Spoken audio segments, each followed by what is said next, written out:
विकास और आज हम देखने वाले हैं पेपर सॉल्यूशन 2023।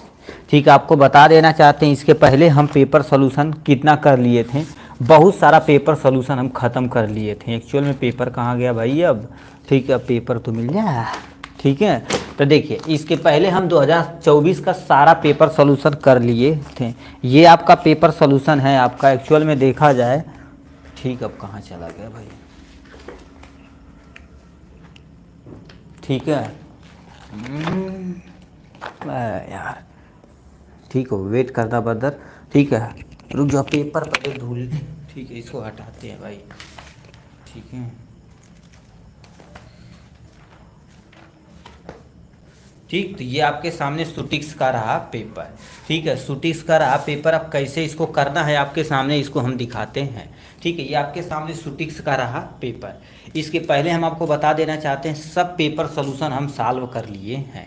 सारा पेपर सॉल्यूशन सॉल्व कर लिए हैं। क्यों, कैसे, सब कुछ, यानी 2024 का सब पेपर सॉल्व कर लिए हैं। 2023 में हिंदी मीडियम में देखा जाए चाहे इंग्लिश मीडियम में देखा जाए तो हर एक पेपर को अच्छे तरीके से हमने सॉल्व कर लिया। भाई ये क्या हो रहा है। ठीक है, तो ये आपके सामने। ठीक है सर, खाना खा लिए हैं। ठीक है, अब देखिए इस वीडियो में हम क्या कवर करने वाले हैं। आपके सामने ये रहा फार्मास्यूटिक्स। फार्मास्यूटिक्स का सारा चीज़ कर लिए थे। ठीक है, तभी क्या करती है एकदम अच्छे तरीके से ध्यान से देखिए। ठीक, देखिए इसमें तुम्हारे पास पार्ट 3 होते हैं, part A, part B, part C होता है। जिस तरह से हर एक क्वेश्चन में होता है उसी तरह से ये भी होता है। 2023 का हिंदी मीडियम का ये पोर्शन है। कब पेपर हुआ था, 15/7/2023, यानी 15/7/2023। मतलब देखा जाए तो अगली बार पेपर जुलाई में हुआ था 2023 का। 2024 का जून में हुआ था और 2025 में जो होने वाला है वो भी आपका एटलीस्ट जून में ही होगा।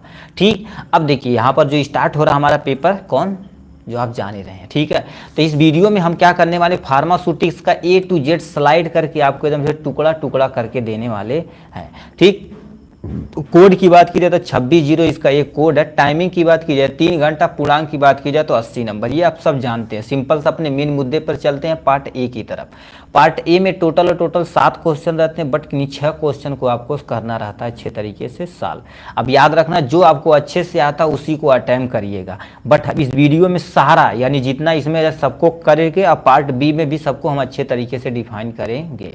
तो इसमें पहला क्वेश्चन पूछ दिया है, वाट, ठीक है, write the role of pharmacist in pharmacy practice in India. अब लोगों को लगेगा सर ये सोशल फार्मेसी से उठा चेप दिया, नहीं बता। जो आप फार्मेसी एज ए कैरियर पढ़े हैं, क्या पढ़े हैं, फार्मेसी एज ए कैरियर पढ़े, हूबहू सेम टू सेम यहाँ पर ला के छाप देंगे, अपना काम हो जाएगा। कौन, फार्मेसी एज ए कैरियर। तो सबसे पहले हम यहाँ पर देखिए हेडिंग में फार्मेसी क्या होता है, उसका फार्मासिस्ट क्या होता है, उसका कैरियर यानी रोल ऑफ फार्मासिस्ट इन, ठीक है, लिखेंगे पूरा डिटेल में। फार्मेसी क्या होता है, फार्मेसी देखा जाए तो कहते हैं जाओ फार्मेसी से दवा लेते हो, बोला जाता है ना। तो फार्मेसी सिंपल से एक सी जगह होती है जहाँ पर दवाओं को तैयार किया जाता है, दुकान सब कुछ मेंटेन किया जाता है। वो दुकान अकेला हो सकता है या अस्पताल का हिस्सा हो सकता है या क्लिनिक हो सकता है, तो उसे फार्मेसी कहते हैं। तो क्या लिख रखा है, फार्मेसी वह स्थान है जहाँ दवाइयाँ बेची, कामा तैयार, कामा वितरित की जाती है, उसे फार्मेसी कहते हैं। क्या कहते हैं, फार्मेसी कहते हैं। ठीक, यह एक दुकान, अस्पताल की हिस्सा, क्लिनिक के साथ लगे होते। देखिए ये चाहे अपने दुकान हो सकते हैं, चाहे अस्पताल का हिस्सा हो सकता है, चाहे क्लिनिकल, ठीक है, और क्लिनिकल, ठीक है, हाँ प्रणाम, ठीक है, क्लिनिकल के साथ लगे होते हैं। तो ये तुम्हारे पास क्या कहलाते हैं, फार्मेसी कहलाते हैं।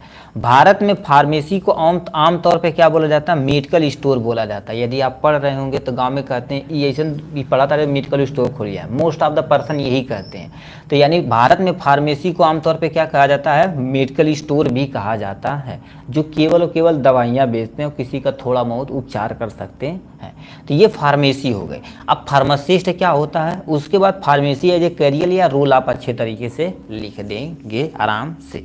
ठीक, तो अब लिख रखा क्या, ध्यान से सुनिए। देखिए सबसे पहले लिख रखा फार्मासिस्ट। अब फार्मासिस्ट क्या होते हैं, फार्मासिस्ट सिंपल तो एक ऐसे हेल्थ वर्कर होते हैं, हेल्थ वर्कर होते हैं जो दवा के द्वारा क्या कर देते हैं, किसी पर्सन को यानी जो डिजीज रहता है उसको सही करने के लिए उपयोग करते हैं, उसको क्या बोला जाता है, फार्मासिस्ट बोला जाता है। तो फार्मासिस्ट क्या होता है, फार्मासिस्ट एक हेल्थ केयर सर्विस वर्कर होते हैं जो दवाइयों के सुरक्षित और प्रभावी उपयोगों की विशेषता रखता है। कहने का मतलब क्या होता है, फार्मासिस्ट देखा जाए तो करते क्या, एक तरह का, ठीक है, एक तरह के हमारे पास, ठीक है, यानी हेल्थ वर्कर होते हैं। एक तरह सिंपल सा देखा जाए एक तरह का हेल्थ वर्कर होते हैं जो दवाइयों को के सुरक्षित, यानी दवाओं को कैसे सुरक्षित करना है, यानी दवाइयाँ कैसे प्रभावित होती है किसी डिजीज पे। जैसे नहीं होता कि अच्छा ये बीमारी है तो ये दवाइयाँ देंगे तो ज़्यादा सूटेबल लगेगा एज कम्पेयर टू अन्य दवा, तो कौन करता है, ये फार्मासिस्ट ही करते हैं। नेक्स्ट में क्या लिख रखा है, फार्मासिस्ट का मुख्य कार्य दवाओं के बारे में जानकारी प्रदान करना, मरीजों को दवा के उपयोग, खुराक तथा साइड इफेक्ट के बारे में नॉलेज रखना, ये क्या कहलाता है, फार्मासिस्ट। यानी फार्मासिस्ट का जो मेन काम होता है, यानी मरीजों को दवा के उपयोग, मतलब कोई पेशेंट आया तो बोलेंगे अच्छा ये इनको प्रॉब्लम है तो ये आप दवाइयाँ दे सकते हैं, तो उनके बारे में बताएंगे। खुराक यानी कौन सी दवाइयाँ कितनी खुराक में देनी चाहिए, ये भी बताने की जिम्मेदारी फार्मासिस्ट की होती है। कोई दवा के साइड इफेक्ट हैं, जैसे कोई दवा ले लिए हैं तो उसका एक्चुअल में साइड इफेक्ट क्या है, इसको भी आइडेंटिफाई करने की जिम्मेदारी होती है एक प्यारा से फार्मासिस्ट की। साइड इफेक्ट के बारे में सब कुछ नॉलेज रखना ही क्या कहलाता है, फार्मासिस्ट कहलाता है। ठीक, तो ये हो गया फार्मेसी और फार्मासिस्ट। अब यहाँ पर लिखा है फार्मेसी एज ए कैरियर, जिसे हम नॉर्मल भाषा में बोल सकते हैं role of pharmacist in our, ठीक है, इंडियन। ठीक है, फार्मास्यूटिक्स में देखा जाए, ठीक, फार्मास्यूटिक्स में देखा जाए तो फार्मेसी कहाँ कहाँ जा सकता है। तो आपके सामने ये फ्लो चार्ट बना है। अब इसी फ्लो चार्ट को आप क्या कर देंगे, एक्सप्लेन करते जाएंगे, अपना काम हो जाएगा। सबसे पहला तुम्हारे पास लिखा है फार्मेसी। अब देखिए, यदि आप एज ए फार्मासिस्ट हैं, ठीक है, फार्मासिस्ट हैं तो एकेडमी में जा सकते हैं। एकेडमी मतलब समझते हो, आप पढ़ाई के बारे में अच्छे तरीके से जा सकते हैं, पढ़ाई में जा सकते हैं, अपना कैरियर इसी में भी बना सकते हैं। यस सर, बना सकते हैं। तो ये पहला तुम्हारे पास फार्मेसी एज ए कैरियर है। फार्मेसी एज ए कैरियर का पहला तुम्हारे पास क्या है, एकेडमी में जा सकते हैं, यानी प्रैक्टिस, कम्युनिटी, क्लिनिक, होलसेल सब कुछ भाई इसी में कर सकते हैं। दवाइयों का प्रोडक्शन, मार्केशन सब कुछ कर सकते हैं। ये फ्लो चार्ट आप अपने माइंड में उतार लीजिए आज। क्या, यदि एक फार्मासिस्ट हैं, डी फार्मा के बाद हायर स्टडी आप कर सकते हैं। क्या कर सकते हैं, हायर स्टडी कर सकते हैं। हायर स्टडी मतलब वो बंदा, यदि आप डी फार्मा, देखिए डी फार्मा कर रहे हैं, ठीक है, ये तुम्हारे पास क्या हो जाएगा, डी फार्मा कर रहे हैं तो इसके बाद आपको क्या करना पड़ेगा, बी फार्मा करना, ठीक है, बी फार्मा भी कर सकते हैं। बी फार्मा के बाद देखा जाए तो बहुत सारे लोग क्या कर देते हैं, मास्टर की डिग्री के लिए एम फार्मा करते हैं, उसके बाद PhD वगैरह करने चले जाते हैं। ठीक, तो ये स्टेप होता है जो अपना हायर स्टडी के लिए भी जा सकते हैं। अब डिपेंड करता है आपकी रुचि किसी कितनी है। ठीक, but most of the person देखा जाए तो जितने फार्मासिस्ट कर रहे हैं प्रेजेंट टाइम में, वो क्या करेंगे जानते हो, किस कैटेगरी में जाएंगे, केवल मेडिकल स्टोर खोलेंगे। 80 से लेके 90, 95%, 5 ही लोग तो अदर कैरियर में जाएंगे। Most of the person B pharma, तो ये डी फार्मा के बाद तुरंत अपना मेडिकल स्टोर या कहीं काम करना शुरू कर देंगे। ठीक, नेक्स्ट में यदि फार्मेसी देखा जाए तो आप किए हैं तो रिसर्च एंड ड्रग्स मैन्युफैक्चर में आप जा सकते हैं। जैसे रिसर्च में तो इसके लिए थोड़ा सा एकेडमी लेवल और बढ़ाना पड़ेगा, तो इस कैटेगरी में जाके लोगों की सेवा कर सकते हैं। तो ये लिखा रिसर्च एंड ड्रग्स मैन्युफैक्चर, जैसे अभी सुने होंगे ना, रिसर्च में ये दवाइयाँ आप डेवलप कर दी हैं, तो एक्चुअल में यही सब फार्मासिस्ट ही वगैरह करते हैं। ठीक है, उसके बाद क्या लिख रखा ध्यान से समझिए। ठीक है, ड्रग्स मैन्युफैक्चरिंग, जैसे बड़ी बड़ी कंपनियां होती हैं एज ए फार्मासिस्ट लोगों को रखती हैं और ड्रग्स का मैन्युफैक्चर उनसे करवाती है। नेक्स्ट में यदि आप ये फार्मेसी है तो आप क्या कर सकते हैं, हॉस्पिटल में भी वर्क कर सकते हैं एज ए फार्मासिस्ट। फार्मासिस्ट के रूप में वार्ड में काम कर सकते हैं, या जो हॉस्पिटल पे फार्मेसी रहती है, फार्मासिस्ट की दुकानें रहती है, वहाँ से भी आप काम कर सकते हैं। तो हॉस्पिटल में भी काम कर सकते हैं, कोई टेंशन नहीं है। नेक्स्ट में तुम्हारे पास लिखा है हेल्थ प्रोग्राम। अब हेल्थ प्रोग्राम देखा जाए चाहे रूरल लेवल पे हो चाहे अर्बन लेवल पे हो। रूरल लेवल पे मतलब क्या होगा, जैसे कोई बीमारियां भी आ रही हैं, ठीक है, कोई बीमारियां आ रही हैं तो लोगों को क्या करना है आपको, ठीक है, थोड़ा सा हेल्थ एजुकेट करना। बहुत सारे प्रोग्राम चले जाते हैं, ठीक है, इंग्लिश में पढ़ाई ऑलरेडी इंग्लिश में अपलोड कर दिया गया, प्लीज़ आप उसे देख लीजिए, प्लीज़ डिस्टर्ब मत करिए। ठीक, तो ये हिंदी में है भाई, जब आप सामने लिखा गया है हिंदी तो हिंदी, इंग्लिश में लिखा गया है तो उसको इंग्लिश में आप देख सकते हैं। ठीक, सारा उपलब्ध है भाई, उसकी टेंशन मत लीजिए। ठीक है, तो यहाँ पर क्या कर सकते हैं, हेल्थ प्रोग्राम, जैसे गांव में जाके बीमारी के बारे में थोड़ा सा लोगों को जागरूक कर सकते हैं, या आप एज ए फार्मासिस्ट कहीं गांव पे आप रूरल एरिया में वर्क कर सकते हैं, हेल्थ प्रोग्राम अपना दे सकते हैं। नेक्स्ट में तुम्हारे पास क्या लिख रखा है, यहाँ से आते हैं।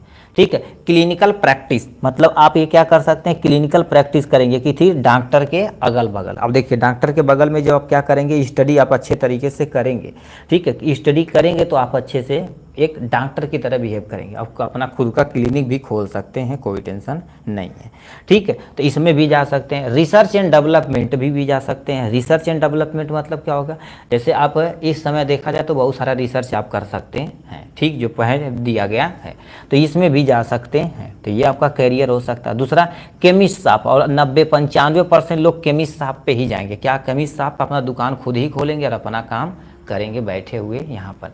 नेक्स्ट में तुम्हारे पास लिखा है मार्केटिंग।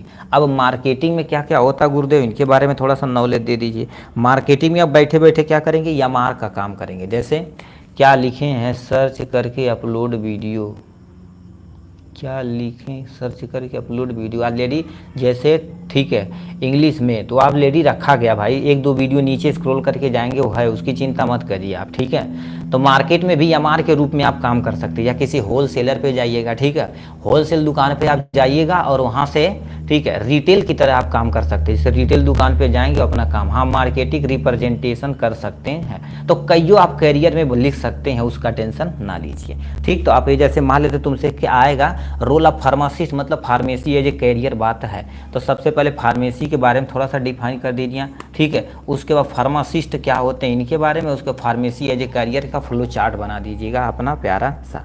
अब बताओ फ्लो चार्ट बन गया तो सब कुछ एकदम अच्छे तरीके से मैनेज हो चुका है, ठीक है। अब ये हो गया, ये कौन आ रहा है कि यार एग्जाम आगे जा सकता, भाई मैं तैयारी एक आध हफ्ता इधर उधर जाएगा तो उससे क्या फ़र्क पड़ेगा भाई, ऐसा थोड़ी ना जग जीत लेंगे। आज ही से पढ़ना स्टार्ट करिए, नहीं जाएगा तो क्या करेंगे आप, ठीक है। तो ये हो गया। अब नेक्स्ट क्वेश्चन तुम्हारे पास क्या लिख रखा है, नेक्स्ट क्वेश्चन की तरफ चलते हैं। नेक्स्ट क्वेश्चन हमारे पास किसके बारे में दिया है, यहाँ से देखिए क्या बोला है, कह दिया डिस्कस इन द शॉर्ट, ठीक है, short the official grade of the powder according to IP. IP के अकॉर्डिंग देखा जाए, ठीक है, आईपी के अकॉर्डिंग देखा जाए तो आपको पाउडर को क्लासिफिकेशन करना। आईपी क्या होता है, इंडियन फार्माकोपिया के अकॉर्डिंग आपको क्या करना पड़ेगा, पाउडर को, ठीक है, पाउडर को आप अच्छे तरीके से जी हिंदी इंग्लिश मिक्स लिख सकते हैं, ठीक है। ये तुम्हारे पास है आईपी के अकॉर्डिंग। तो सबसे पहले समझिए पाउडर क्या होता है, फिर इसका क्लासिफिकेशन करेंगे। जैसे सुने होंगे coarse powder, fine powder, very fine powder, ये सब सुने होंगे। तो इसको क्या करना पड़ेगा, आपको पूरा डिटेल में लिखना पड़ेगा, ठीक है। तो आप सामने तुम्हारे पास लिख रखा क्या, देखिए यहाँ से पाउडर लिख सकते हैं, ठीक है। अब पाउडर क्या होता है, चलिए अब पाउडर के बारे में बताइए। पाउडर देखा जाए तुम्हारे पास सॉलिड डोजेज फॉर्म है। पाउडर देखा जाए तो क्या है बाबू, एक सॉलिड डोजेज फॉर्म है। Yes sir, solid doses form है और बहुत सारे तुम्हारे पास होते हैं। तो ये लिख रखा है पाउडर एक सॉलिड डोजेज फॉर्म है जो बहुत ही महीन कणों यानी कणों में विभाजित होते हैं, मतलब बहुत छोटे छोटे कणों में विभाजित होते हैं। ये सामने दिया गया है। नेक्स्ट में तुम्हारे पास लिखा है, अब क्या लिखा, अब according to Indian pharmacopoeia, pharmacopoeia के अकॉर्डिंग पाउडर एक ड्रग्स के रूप में होते हैं जिसमें एक्यूट इंग्रेडिएंट और सहायक भी शामिल होते हैं। कहने का मतलब क्या हो रहा है, जैसे सिंपल सा हम आपको इजी वर्ड में बताएं तो क्या कहने का मतलब ये बोल रहा है, देखिए इजी वर्ड में देखा जाए तो ये पाउडर है। तो पाउडर किसी न किसी दवा के रूप में भी रहेगा, नहीं लगाने वाला पाउडर होता तो अलग होता है। इसमें सबसे पहले देखा जाए तो एक एक्टिव इंग्रेडिएंट रहेगा और कोई, ठीक है, हेल्पिंग वर्ब, यानी हेल्पिंग मतलब चाहे वो फार्मास्यूटिकल ऐड हो सकता है, चाहे प्रिजर्वेटिव हो सकता है, कुछ भी हो सकता है। तो ये लिखा है अकॉर्डिंग टू आईपी पाउडर एक ड्रग्स का रूप होता है जिसमें एक्टिव इंग्रेडिएंट और सहायक भी शामिल होते हैं, जो किसके क्या बोलते हैं, पाउडर कहलाते हैं, ठीक। हाँ, इससे एक्सटर्नली इंटरनली भी उपयोग किया जा सकता है, ठीक। ये मुख्यतः ओरल एक्सटर्नल तथा तुम्हारे पास इंटरनल, यानी ओरल हो गया, एक्सटर्नल के लिए तैयार किया जाता है। एक्सटर्नल मतलब केवल और केवल मोस्ट ऑफ द केस में केवल और केवल बाहर ही लगाया जाता है।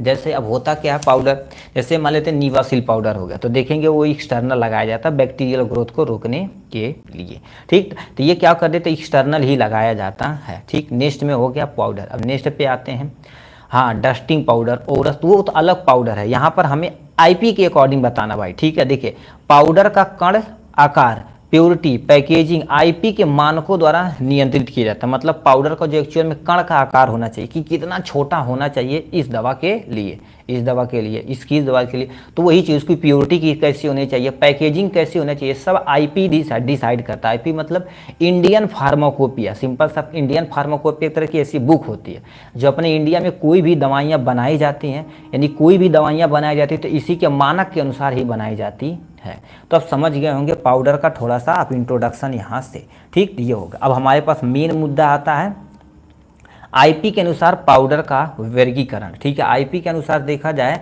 तो पाउडर का जो वर्गीकरण किया गया यहाँ पर, सबसे पहले तुम्हारे पास आता है कोरस पाउडर, ठीक है। कोरस पाउडर क्या होता है, सामने दिया गया। अब देखिए कोरस पाउडर क्या होता है। कोरस पाउडर के सभी कण छलनी, यानी तुम्हारे पास छलनी मतलब समझते हो, वो जो चलनी होती है जो चाला जाता है, तो उसका नंबर अलग अलग होता है। चलनी नंबर 10 से पार निकल जाते हैं, 10 से पार निकल जाते हैं। उसका तुम्हारे पास छलनी छिद्र का जो आकार होता है कितना, यानी 1700 माइक्रोमीटर का होता है। अब ये क्या कह रखा, ध्यान से इनके बारे में सुनिए। कहने का मतलब क्या होता है, ठीक है। अब होता क्या, जैसे मान लेते तुम्हारे पास एक छलनी है, ठीक है, तो इसका ऐसे ऐसे तो जाली रहती है तभी तो बनता है छलनी, चाहे छन्नी नहीं छलनी होती। तो ये जो तुम्हारे का बीच में एक जगह है, एक जगह वो कितना होती है 1700 माइक्रोमीटर की होती, मतलब बहुत सूक्ष्म मात्रा में होती है। और इसका नंबर होता 10 होता, 20 होता, 22 होता, 50 होता, 100, 22 ऐसा है, तो अलग अलग होता है। तो जो तुम्हारे पास चलनी नंबर 10 होता है, ठीक है, चलनी नंबर 10 होता है तो उसी से आराम से ये निकल जाता है। इसीलिए तुम्हारे पास 10 और 44 क्यों लिखा भी हम आपको रीजन बताएंगे। देखिए कोरस पाउडर, ये कोड भाषा याद करिए, कोरस के लिए तुम्हारे पास है, ठीक है, कोरस के लिए तुम्हारे पास क्या हो जाएगा 10 और 44। 44 मतलब क्या होता है, ये देखा जाए तो छलनी की संख्या यदि कम करेंगे, यानी चलनी की संख्या कम करेंगे तो 40% अकॉर्डिंग देखा जाए तो ये बाहर आराम से निकल सकता है, ठीक है, बाहर निकल सकता। तो ये लिखा है कोरस पाउडर के सभी कण चलनी नंबर 10 से पार निकल जाते हैं। हाँ 40% पास होते हैं 44 नंबर स्क्रीन से, इसीलिए हमने अभी लिखा। अभी हम केवल यहाँ पर नॉर्मल थोड़ा थोड़ा लिखें, अभी आपको टेबल बता दिए। डायनासोर कहाँ से आ गया जी बीच में, ठीक है, तो ये हो गया यहाँ से। अभी लिख रखा तुम्हारे पास नेक्स्ट में मॉडरेट कोरस पाउडर क्या होता है। मॉडरेट में तुम्हारे पास लिखा 22 और तुम्हारे पास लिखा है क्या 60 लिखा हुआ है, ठीक। तो मॉडरेट कोरस पाउडर के सभी कण छलनी नंबर 22 से, देखिए जो छलनी तुम्हारे पास नंबर होता है ना, तो छलनी नंबर 22 से क्या हो जाते हैं, आराम से निकल जाते हैं। इसीलिए तुम्हारे पास इसका नाम दिया जाता है मॉडरेट कोरस पाउडर बोला जाता है, ठीक। अब समझे कि नहीं कुछ, मतलब ये चलनी देखा जाए तो उसमें कितना नंबर था 10 नंबर, बट इसमें चलनी तुम्हारे पास कितना हो जाएगा 22 नंबर से आराम से पास हो जाएगा। अब जाली के जो छिद्र का आकार होता है इसमें कितना था 1700 माइक्रोमीटर का था, बट यहाँ पर 710 माइक्रोमीटर का रहेगा, ठीक। तो ये तुम्हारे पास हो जाएगा यहाँ से। नेक्स्ट में मॉडरेट फाइन पाउडर, जो तुम्हारे पास कितना, अब इसका तुम्हारे पास भाषा कितना देखिए 22 और 60, मतलब 22 नंबर छलनी होती है और 60 नंबर 40% जो होता है नंबर ऑफ स्क्रीनिंग से निकल जाती है, तो उसको लिखा जाता है, ठीक है। ये हो गया। अब नेक्स्ट पे हम आते थोड़ा सा लिखते हैं मॉडरेट है, भाई तू बार बार क्यों आ रहा है यार, ठीक है। तो ये तुम्हारे पास हो गया मॉडरेट कोरस पाउडर। नेक्स्ट में तुम्हारे पास क्या लिखा है, एडमिट कार्ड कब आएगा भाई, यहाँ पर हम पढ़ा रहे हैं। मॉडरेट फाइन पाउडर क्या होता है, इसमें लिखा है 44 और 85, मतलब ये छलनी नंबर कितना 44 से, ठीक है। छलनी नंबर जो तुम्हारे पास 44 होता है उससे आराम से ये छन जाता है, मतलब ये छलनी लेंगे ऐसे जब चालेंगे ना तो 40 4 44 नंबर जो तुम्हारे पास क्या रहेगा छलनी रहेगा, उससे आराम से ये निकल जाएगा, ठीक। नेक्स्ट में जाली छिद्र का आकार तुम्हारे पास कितना होता है, एक्चुअल में देखा जाए तो ये कितना था 710 था, तो ये तुम्हारे पास 355 माइक्रोमीटर का रहता है, ठीक। तो आप समझ गए मॉडरेट फाइन पाउडर एक्चुअल में क्या होता है, ठीक। यदि समझ में आए होंगे तो जरूर आप बताइएगा। 1 2 3 होता है, ठीक है, ठीक है।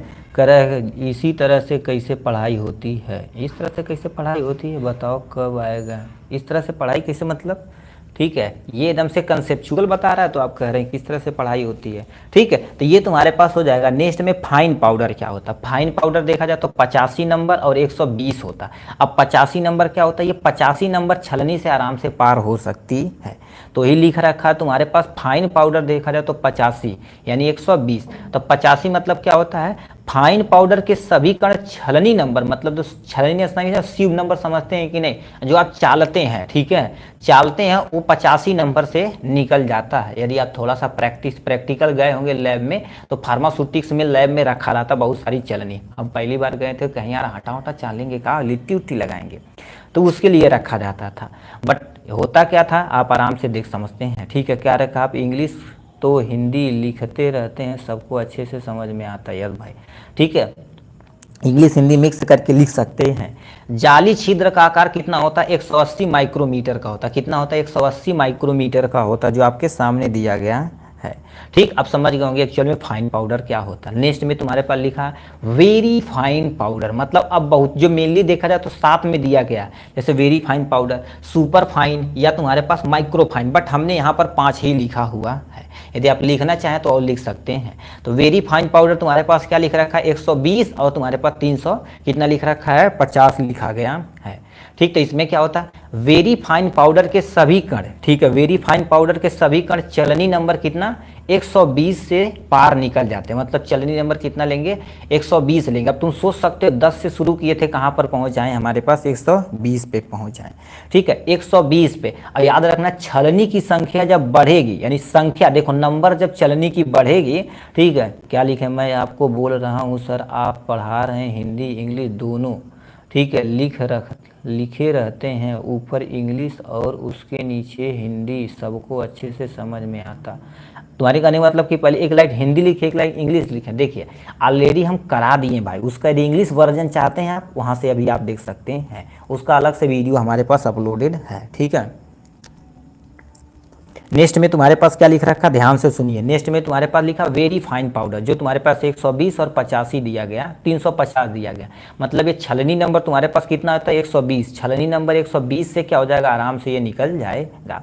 और इनकी जो छिद्र होती है, देखिए जाली छिद्र का आकार कितना होता है, 180 माइक्रोमीटर का होता है। कितना, 180 माइक्रोमीटर का होता है। तो ये तो हमारे पास 5 तरह के पाउडर हैं। अब यहाँ से आपको क्या करना पड़ेगा, प्यारा सा टेबल बनाना पड़ेगा, ठीक है। टेबल प्लीज आप ध्यान से सुनिएगा, इस टेबल को आपको बनाना पड़ेगा, ठीक है। देखिए आपके सामने टेबल दिया गया है, ठीक है। देखिए लिखा है ग्रेड ऑफ पाउडर, जो तुम्हारे पास कोरस पाउडर, और तुम्हारे पास moderate coarse powder, moderate fine powder, और फाइन पाउडर, और वेरी फाइन पाउडर, 5 में कैटेगराइज किया गया था, जो हमने यहाँ से अच्छे तरीके से लिख दिया। अब ये तुम्हारे पास छलनी संख्या जिससे सभी कण निकल जाते हैं, ये 10 नंबर के सभी कण निकल जाते हैं, ठीक। 22 नंबर, 44 नंबर, 85 नंबर, 120 नंबर दिया गया।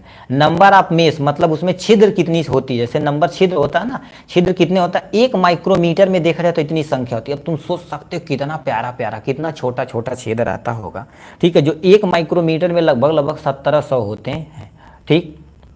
ये हो गया। अब दिखा रहा है सीव थ्रो द 40% पास होते हैं, मतलब छलनी संख्या से देखा जाए तुम्हारे पास जिससे 40%, यदि मान लेते छलनी की संख्या कितना कर दिया जाए, तुम्हारे पास 44 कर दिया जाए, 44 कर दिया जाए तो इसमें 40% आराम से पास हो जाएंगे। नॉर्मल मेस ऑपरेटर जो साइज होती है तुम्हारे पास 355 होती है। तो वही चीज़ ये और ये लिखा हुआ था। अब देखिए वही ध्यान से बोले थे, नहीं ये और ये लिखा था जो 40% पास होता है।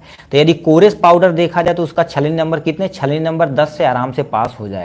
बट उसका जो तुम्हारे पास ऑपरेटर मेस कितने होता माइक्रोमीटर का, 1700 माइक्रोमीटर का होता। जो 40% देखा जाए तो कण, ठीक है, 44 नंबर छलनी से क्या हो जाते हैं, आराम से निकल जाते हैं, ठीक। नेक्स्ट में क्या लिख रखा है, लिखा है नॉमिनल मेस ऑपरेटर साइज होती है, यानी समान छिद्राकार जो तुम्हारे पास कितना होता है, 355 होता है, ठीक। नेक्स्ट में तुम्हारे पास मॉडरेट कोरस पाउडर देखा जाए तो 22 नंबर चलनी से आराम से निकल जाते हैं। जो तुम्हारे पास मेस का ऑपरेटर कितना होता है, 710 होता है। जो 44% आराम से क्या होता है, 40% निकलने के लिए 60 नंबर छलनी का उपयोग किया जाता है, जो तुम्हारे पास 250 मेस संख्या होती है, ठीक। तो ऐसे ही तुम्हें याद रखना पड़ेगा। मॉडरेट फाइन पाउडर देखा जाए तुम्हारे पास, ये टेबल आप याद रखिए, इसी को आप बनाते हुए चले जाइए, इसका आप स्क्रीनशॉट लेके रख लीजिए आप, ठीक। नेक्स्ट में तुम्हारे पास क्या दे रखा है, फाइन पाउडर देखा जाए तो 85 नंबर से, कितने, 85 नंबर से आराम से पास हो सकते हैं, ठीक है। 85 नंबर से क्या हो सकते हैं, आराम से पास हो सकते हैं। जो मेस की संख्या कितनी होती है, 180 होती है, क्या होती है, 180 होती है। और यहाँ से 40 जो 180 होती है जी, तो यहाँ पर क्या होती है, जो 40% जो पास होगा तो कितने, 100, ठीक है, 120 नंबर से, ठीक है। जो 40 नंबर होगा तो 120 नंबर सीव से निकल जाएगा आराम से। तो ये आपके सामने रहा प्यारा सा पोर्शन, ठीक है, टेबल के बारे में। और टेबल में क्या दिया हुआ है आगे थोड़ा सा एक्सप्लेन करके देखते हैं, ठीक है, आगे भी अच्छे तरीके से एक्सप्लेन करके देखते हैं। खीन क्या लेकर रखा, वेरी फाइन पाउडर, ठीक है, इसको लिए हम इसलिए बहुत जरूरी है, इंपॉर्टेंट है, इसलिए बता रहे हैं भैया एकदम से धीमी धीमी गति से, ठीक है। वेरी फाइन पाउडर जो तुम्हारे पास क्या कर देती है, यानी किससे निकलेगी, तुम्हारे पास 120 से निकलेगी, ठीक है। 120 नंबर से क्या हो जाएगी, पूरी तरह से पास हो जाएगा। और छिद्र की संख्या देखा जाए तो 125 होती है, ठीक, ये हो गया यहाँ से। अब 40% देखा जाए तो तुम्हारे पास कितना होता है, 350 से आराम से 40% निकल जाइए। और इसका जो साइज होता है तुम्हारे पास कितना होता है, 45 माइक्रोमीटर का होता है। माइक्रो मतलब 10⁻⁻6 पे चले जाते हैं। अब माइक्रो कहीं भी रखा जाए तो समझ ले 10⁻⁻6 मीटर होता है। मतलब 1 मीटर को तुम इतना बार तोड़े जाओगे, 1 2 3 4 5 6 इतनी बार तोड़ोगे तब जाके तुम्हारे पास आएगा यहाँ से, ठीक। तो ये तुम्हारे पास था सेकेंड नंबर का क्वेश्चन का विथ पूरा सोल्यूशन, ठीक। तो इतना आपको क्या करना पड़ेगा, लिखना पड़ेगा। नेक्स्ट में क्वेश्चन पे क्या पूछा हुआ है जी, नेक्स्ट क्वेश्चन तुमसे पूछा है दूसरा, ये तू पहला दूसरा होगा, तीसरे पे आते हैं। कह दिया write about the sintered glass filter, यानी सिंटेड ग्लास फिल्टर क्या होता है एक्चुअली में पूरा डिटेल में बताना पड़ेगा। देखिए अब यहाँ पर आपकी 2023 में जो पेपर हुआ था, एक भी न तो हैमर मिल पूछा था, न तो बाल मिल पूछा था, कोई मिल ये नहीं पूछा था। केवल एक यहाँ से जो बहुत इंपॉर्टेंट है, जो केवल एक सिंटेड ग्लास फिल्टर हमसे केवल पूछा था। तुम सोच सकते हो कितना खतरनाक पेपर बनाया था। ये जो पेपर 2023 वाला था कर्नाटका बोर्ड को टक्कर दे गया था, क्योंकि कर्नाटका बोर्ड का हार्ड पेपर होता भाई, ठीक है। इसलिए तैयारी बड़ी जम के रखनी पड़ेगी आपको, ठीक है। तो क्या लिख रखा ध्यान से सुनिए, राइट अबाउट सिंटेड ग्लास फिल्टर, इसके बारे में आपको पूरा डिटेल में लिखना पड़ेगा। तो सिंटेड ग्लास फिल्टर आपके सामने दिया गया है। अब सिंटेड ग्लास फिल्टर क्या होता है, फिल्टर समझते हो कि नहीं, अब फिल्टर तुम बताओ क्या होता है। जैसे कोई 2-3 चीज तुम मिक्स कर दिए, ठीक, मिक्स कर दिए किसी छलनी की मदद से, यानी किसी छलनी की मदद से हम अलग अलग कर देते हैं, उससे फिल्ट्रेशन करते हैं, उस प्रोसेस को फिल्ट्रेशन करते हैं। तो यहाँ पर सिंटेड ग्लास होती है। अब इस चित्र को देखिए, एक कुप्पी नुमा संरचना होती है, इसी के बीच में देखिए ये लगा दिया जाता है, जिसे हम क्या बोलते हैं, एकदम से वेरी, जो तुम बैक्टीरिया को भी छान सकते हो इतना तुम्हारे पास होता है, ठीक है। तो अब इससे क्या होगा, छानना पड़ेगा, तो उसी को सिंटेड ग्लास फिल्ट्रेशन बोला जाता है, ठीक है। तो ये लिखा क्या है, ध्यान से आप सुनिए, लिख रखा है, ध्यान से आप सुनिएगा। लिखा है सिंटेड ग्लास फिल्टर एक फिल्टरिंग मीडियम है, होता है जो, ठीक है, जो ग्लास से बना होता है। किससे बना होता है, एक्चुअल में शीशे का बना होता है। लिक्विड पदार्थ को, ठीक है, ये तुम्हारे पास क्या कर देते हैं, लिक्विड पदार्थ को जुड़े हुए कणों के बीच, ठीक है, मौजूद रिक्त स्थान से गुजरते हैं। कहने का मतलब क्या कह रखा है, ये जो हमारे पास कंसेप्चुअल थोड़ा सा दिया गया, सबसे पहले क्या कर दिए हैं, देखिए ये मान लेते हैं हमारे पास फिल्टर पेपर है, क्या कर देते हैं, फिल्टर पेपर है जो बहुत छोटा, अब डिपेंड करता है मार्केट से किस टाइप का लाए हैं।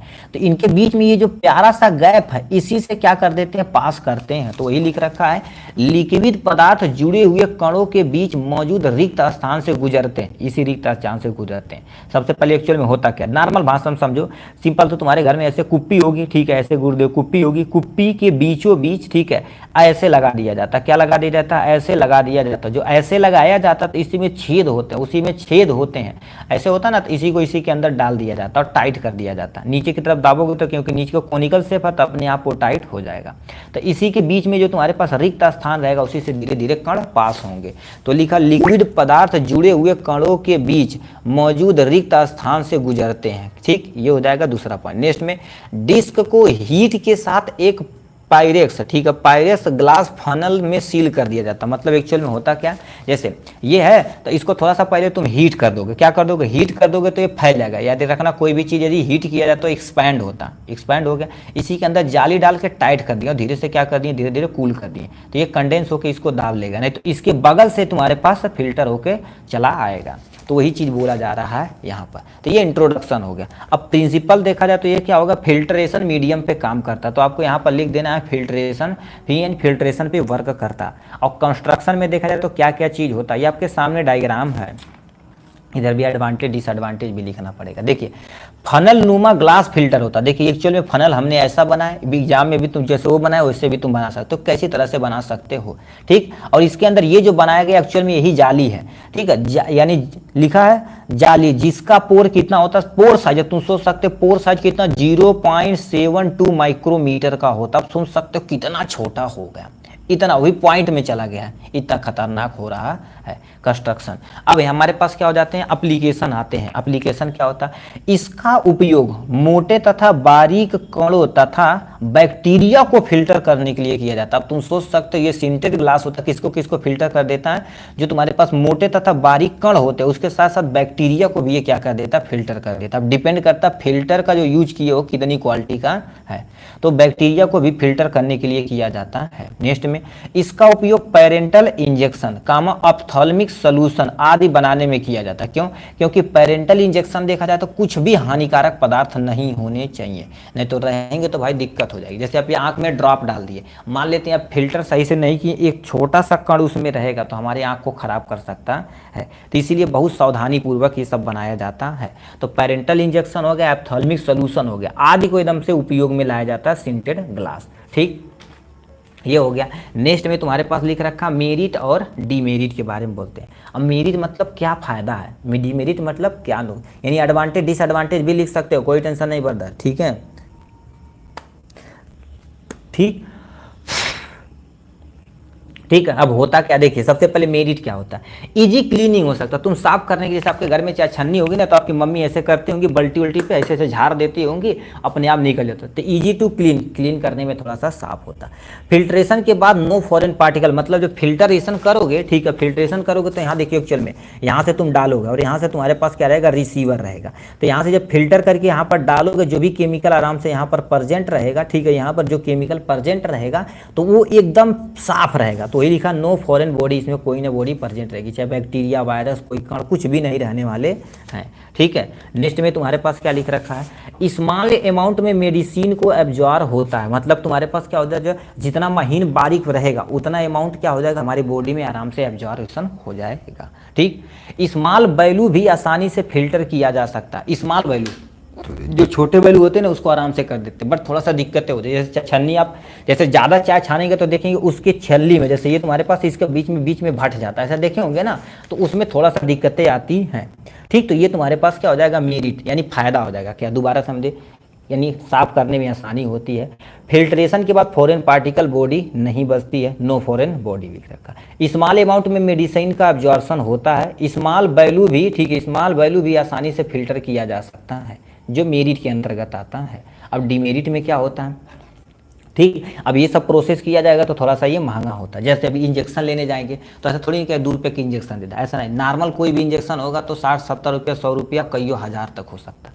तो ये क्या होते हैं, महंगे होते हैं। इसका उपयोग, ठीक है, अधिक वैल्यू होने पर, ठीक है, देखिए इसका उपयोग अधिक वैल्यू होने पर पोर बंद हो जाते हैं। अधिक वैल्यू मतलब समझते हो, देखिए होता क्या है, जैसे ये तुम्हारे पास चाय छन्नी हो गई, ठीक है, अब तुम बताओ इसी से लंबे समय तक चाय छान रहे हो तो चाय के जो कण रहेंगे चाय पत्ती के इसी के बीच में फंस जाएंगे। अब बताओ ये पोर जब बंद हो जाएगा तो छाना ही बनेगा, तो आपकी मम्मी उल्टा करके ऐसे ठोंक देती हैं फिर छानती हैं। तो ये थोड़ा सा परेशानियाँ होती, पोर बंद हो जाते हैं, जिससे फिल्ट्रेशन में क्या होती, थोड़ा सा परेशानियाँ होती हैं। ठीक, ये टूटने योग्य होते हैं, क्यों, क्योंकि ग्लास के बने होते हैं, कहीं थोड़ा सा टच हुए भड़ से टूट जाएगा, तो ये दिक्कत होती है। बट थोड़ा सा एडवांस टाइप में होता है, क्योंकि बोरोसिलिकेट ग्लास से बना होता है, जो थोड़ा सा एडवांस टाइप में होता है कंपेयर टू अदर, ठीक है, ग्लासेस के बारे में। तो ये हमारे पास क्या हो जाएगा, सिंटेड ग्लास कभी भी पूछेगा तो सिंटेड ग्लास का इंट्रोडक्शन, प्रिंसिपल और कंस्ट्रक्शन लिखना, एप्लीकेशन, यूज लिखना, यूज लास्ट में भी लिख सकते हैं, कोई टेंशन नहीं। ये डायग्राम बनाना, एक्चुअल में तुम्हारे पास यही, ये तुम्हारे पास क्या हो जाएगा, लिखा है तुम्हारे पास सिंटेड, ठीक है, ग्लास है, ठीक है, सिंटेड ग्लास ये, और इसके बीच में ये जो लगाया गया ये एक्चुअल में तो यही तुम्हारे पास क्या होगा, फिल्टर पेपर है। क्या है तुम्हारे पास, फिल्टर पेपर है, जो आपके सामने दिया गया है। ठीक, ये हो गया यहाँ से। ठीक, ओ तेरी भाई लाइट भाग गई, कोई टेंशन नहीं, आपका भाई दूसरा जुगाड़ लगा देता। ठीक है, नेक्स्ट में तुम्हारे पास क्या लिख रखा है जी, नेक्स्ट की तरफ हम रुक करते हैं, मेसेरेशन के बारे में दिया। फिल्ट्रेशन के बाद तुम्हारे पास मेसेरेशन, मेसेरेशन क्या होता है, देखिए सबसे पहले लिखा है राइट नोट ऑन मेसेरेशन। अब मेसेरेशन क्या होता है आपको थोड़ा सा बता देते हैं। जब पढ़े होंगे एक प्रोसेस जिसे हम एक्सट्रैक्शन प्रोसेस बोलते हैं, क्या बोलते हैं, एक्सट्रैक्शन प्रोसेस। अब गुरुदेव एक्सट्रैक्शन प्रोसेस कहाँ तुला देला, कोनो टेंशन है, ध्यान से सुनिए केवल आप। एक्सट्रैक्शन प्रोसेस होता क्या, जैसे हम क्या कर दिए, एक एलोवेरा लिए या तुम्हारे पास क्या हो गया नीम लिए, ठीक। अब इससे जो मेन केमिकल कॉन्स्टिट्यूएंट है, कौन, मेन केमिकल जो कॉन्स्टिट्यूएंट है, जो मेन एक्टिव केमिकल कॉन्स्टिट्यूएंट है, इसको तुम्हें क्या करना पड़ेगा, निकालना पड़ेगा। क्या करना पड़ेगा, निकालना पड़ेगा। तब बताओ एलोवेरा, जैसे हमारे पास एलोवेरा बेचा जाता मार्केट में, तो ऐसा ना एलोवेरा पीस के भर दिया जाता है, ऐसा तो होता नहीं है। एलोवेरा में जो मेन केमिकल कॉन्स्टिट्यूएंट है किसी न किसी तरह से निकाला जाता, तो जिस तरह से निकाला जाता है उस प्रोसेस को क्या बोलते हैं, एक्सट्रैक्शन बोलते हैं। क्या बोलते हैं बाबू, एक्सट्रैक्शन बोलते हैं। तो कोई पूछेगा एक्सट्रैक्शन क्या होते हैं। एक्सट्रैक्शन एक ऐसा प्रोसेस होता है जो तुम्हारे पास ऑर्गेनिक ड्रग्स होती हैं, जो डायरेक्ट प्लांट से प्राप्त की जाती है, डायरेक्ट प्लांट से प्राप्त की जाती है, उससे मेन केमिकल कंस्टिट्यूएंट निकालने का जो प्रोसेस होता है उसी को एक्सट्रैक्शन बोलते हैं, ठीक। तो ये तो आपके सामने एक्सट्रैक्शन हो जाएगा यहाँ से। अब एक्सट्रैक्शन में एक पोर्शन होता है जिसे हम मैसेरेशन बोलते हैं। अब ये याद रखिएगा बड़ी ध्यान पूर्वक, ठीक है, तो काम हो जाएगा। ध्यान से सुनिए, मैसेरेशन क्या होता है, यहाँ से भी आते हैं, ठीक है, ठीक। लिख, मैसेरेशन होगा प्रक्रिया जिसमें किसी पदार्थ को किसी पदार्थ से, दुबा लिख दिए क्या जी, कोई टेंशन नहीं, किसी पदार्थ से मेन एक्टिव कॉन्स्टिट्यूएंट निकाला जाता है। इस प्रक्रिया को मैसेरेशन कहते हैं, ठीक। अलग अलग मेथड होते हैं निकालने के। अब इसमें होता क्या है, सबसे पहले देखो, मैसेरेशन में कोई भी प्लांट का पार्ट लेते हैं, उसको हम क्या कर देते हैं कुछ टाइम के लिए, अब डिपेंड करता है हार्डनेस उसकी कितनी है, पानी में डुबो देते हैं या थोड़ा थोड़ा हीट करते रहते हैं, गर्म करते रहते हैं, ठीक। गर्म करके उसे छान लेते हैं, गर्म करके जब छान लेते हैं जो मेन केमिकल प्राप्त हुआ उसी को मैसेरेशन, अब जो प्रोसेस से निकाला जा रहा है उस प्रोसेस को ही क्या बोला जाता है, मैसेरेशन बोला जाता है। अब आप समझ गए होंगे एक्चुअल में मैसेरेशन क्या कहना चाह रहा है, ठीक।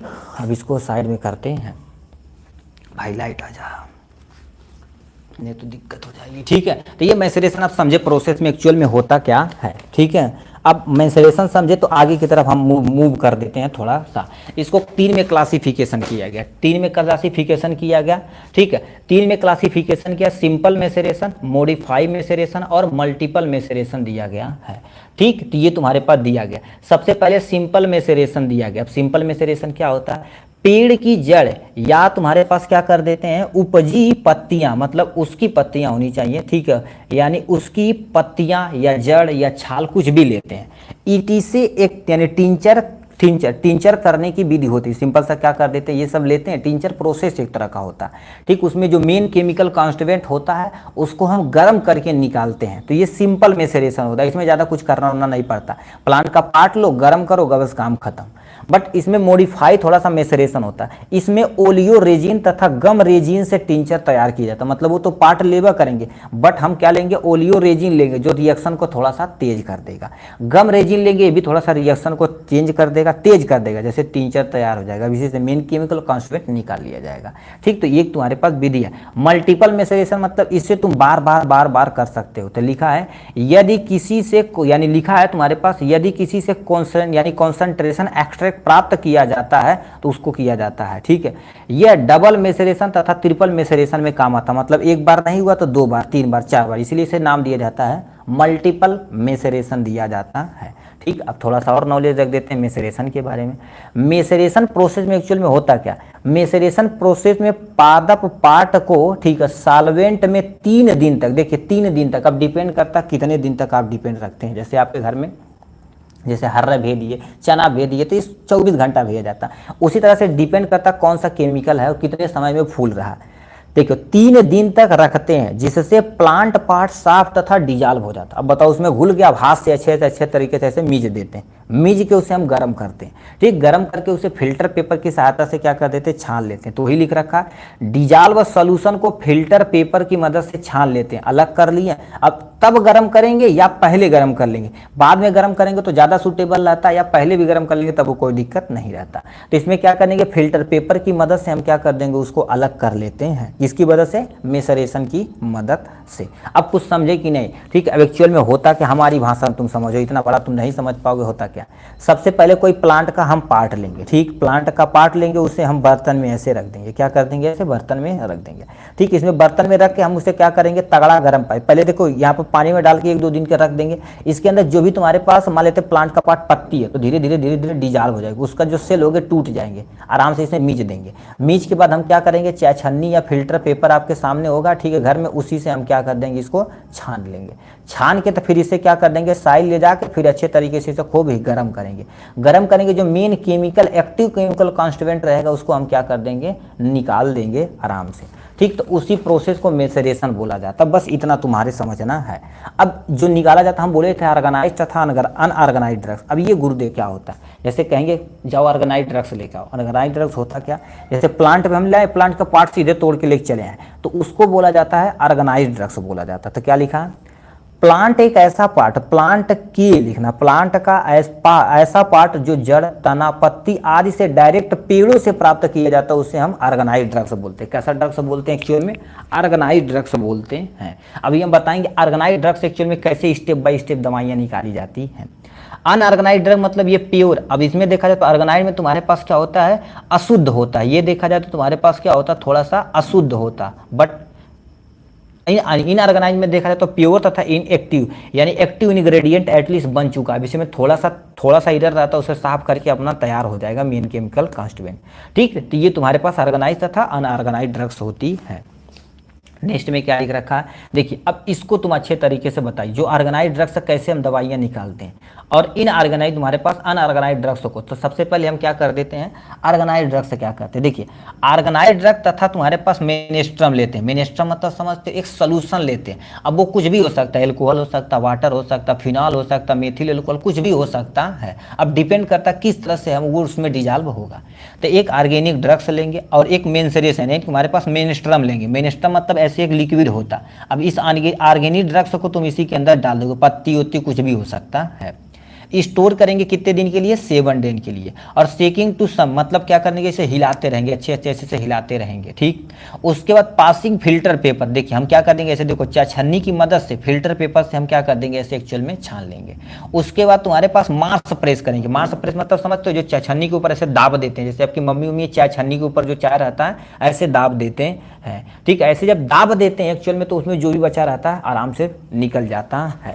तो तुम्हारे पास मार्स को प्रेस किया जाता, मतलब इस पे हाथ की मदद से इस पे दाब दिया जाता, जो भी रहता छन के यहाँ पर चला गया। अब ये जो छन के आता है, कलेक्ट द एक्टिव यानी एक्टिव केमिकल कॉन्स्टिट्यूएंट। अब ये तुम्हारे पास एक्टिव केमिकल कॉन्स्टिट्यूएंट बन के तैयार हो चुका है, यही मेसरेशन कहलाएगा। अब इसमें क्या क्या ऐड करोगे तुम, जैसे पहले फार्मास्यूटिकल ऐड, प्रिजर्वेटिव, ये सब चीज़ अदर केमिकल यूज करके आप जिस पर्पज के लिए प्रयोग करना चाहते हैं कर ही लेंगे। ठीक, ये हो गया ऑर्गेनाइज्ड ड्रग्स निकालने, ऑर्गेनाइज्ड ड्रग्स से दवाइयाँ निकालने का। तो इसको भी आपको लिखना पड़ेगा वहाँ पर।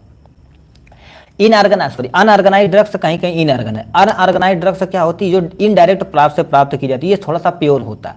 तो इसमें देखो, इसमें क्या कर देते हैं, अनऑर्गेनाइज्ड ड्रग्स को लेते हैं, मेनेस्ट्रम में डाल के मिक्स कर लेते हैं। स्टोरेज, अब इसको 7 दिन तक रखते हैं, इसको कम दिन तक रखेंगे। ठीक, 2 से लेकर 7 दिन तक रखेंगे। सेकिंग मतलब इसे लंबे समय से आपको हिलाते रहना कि मिक्सिंग होता रहे।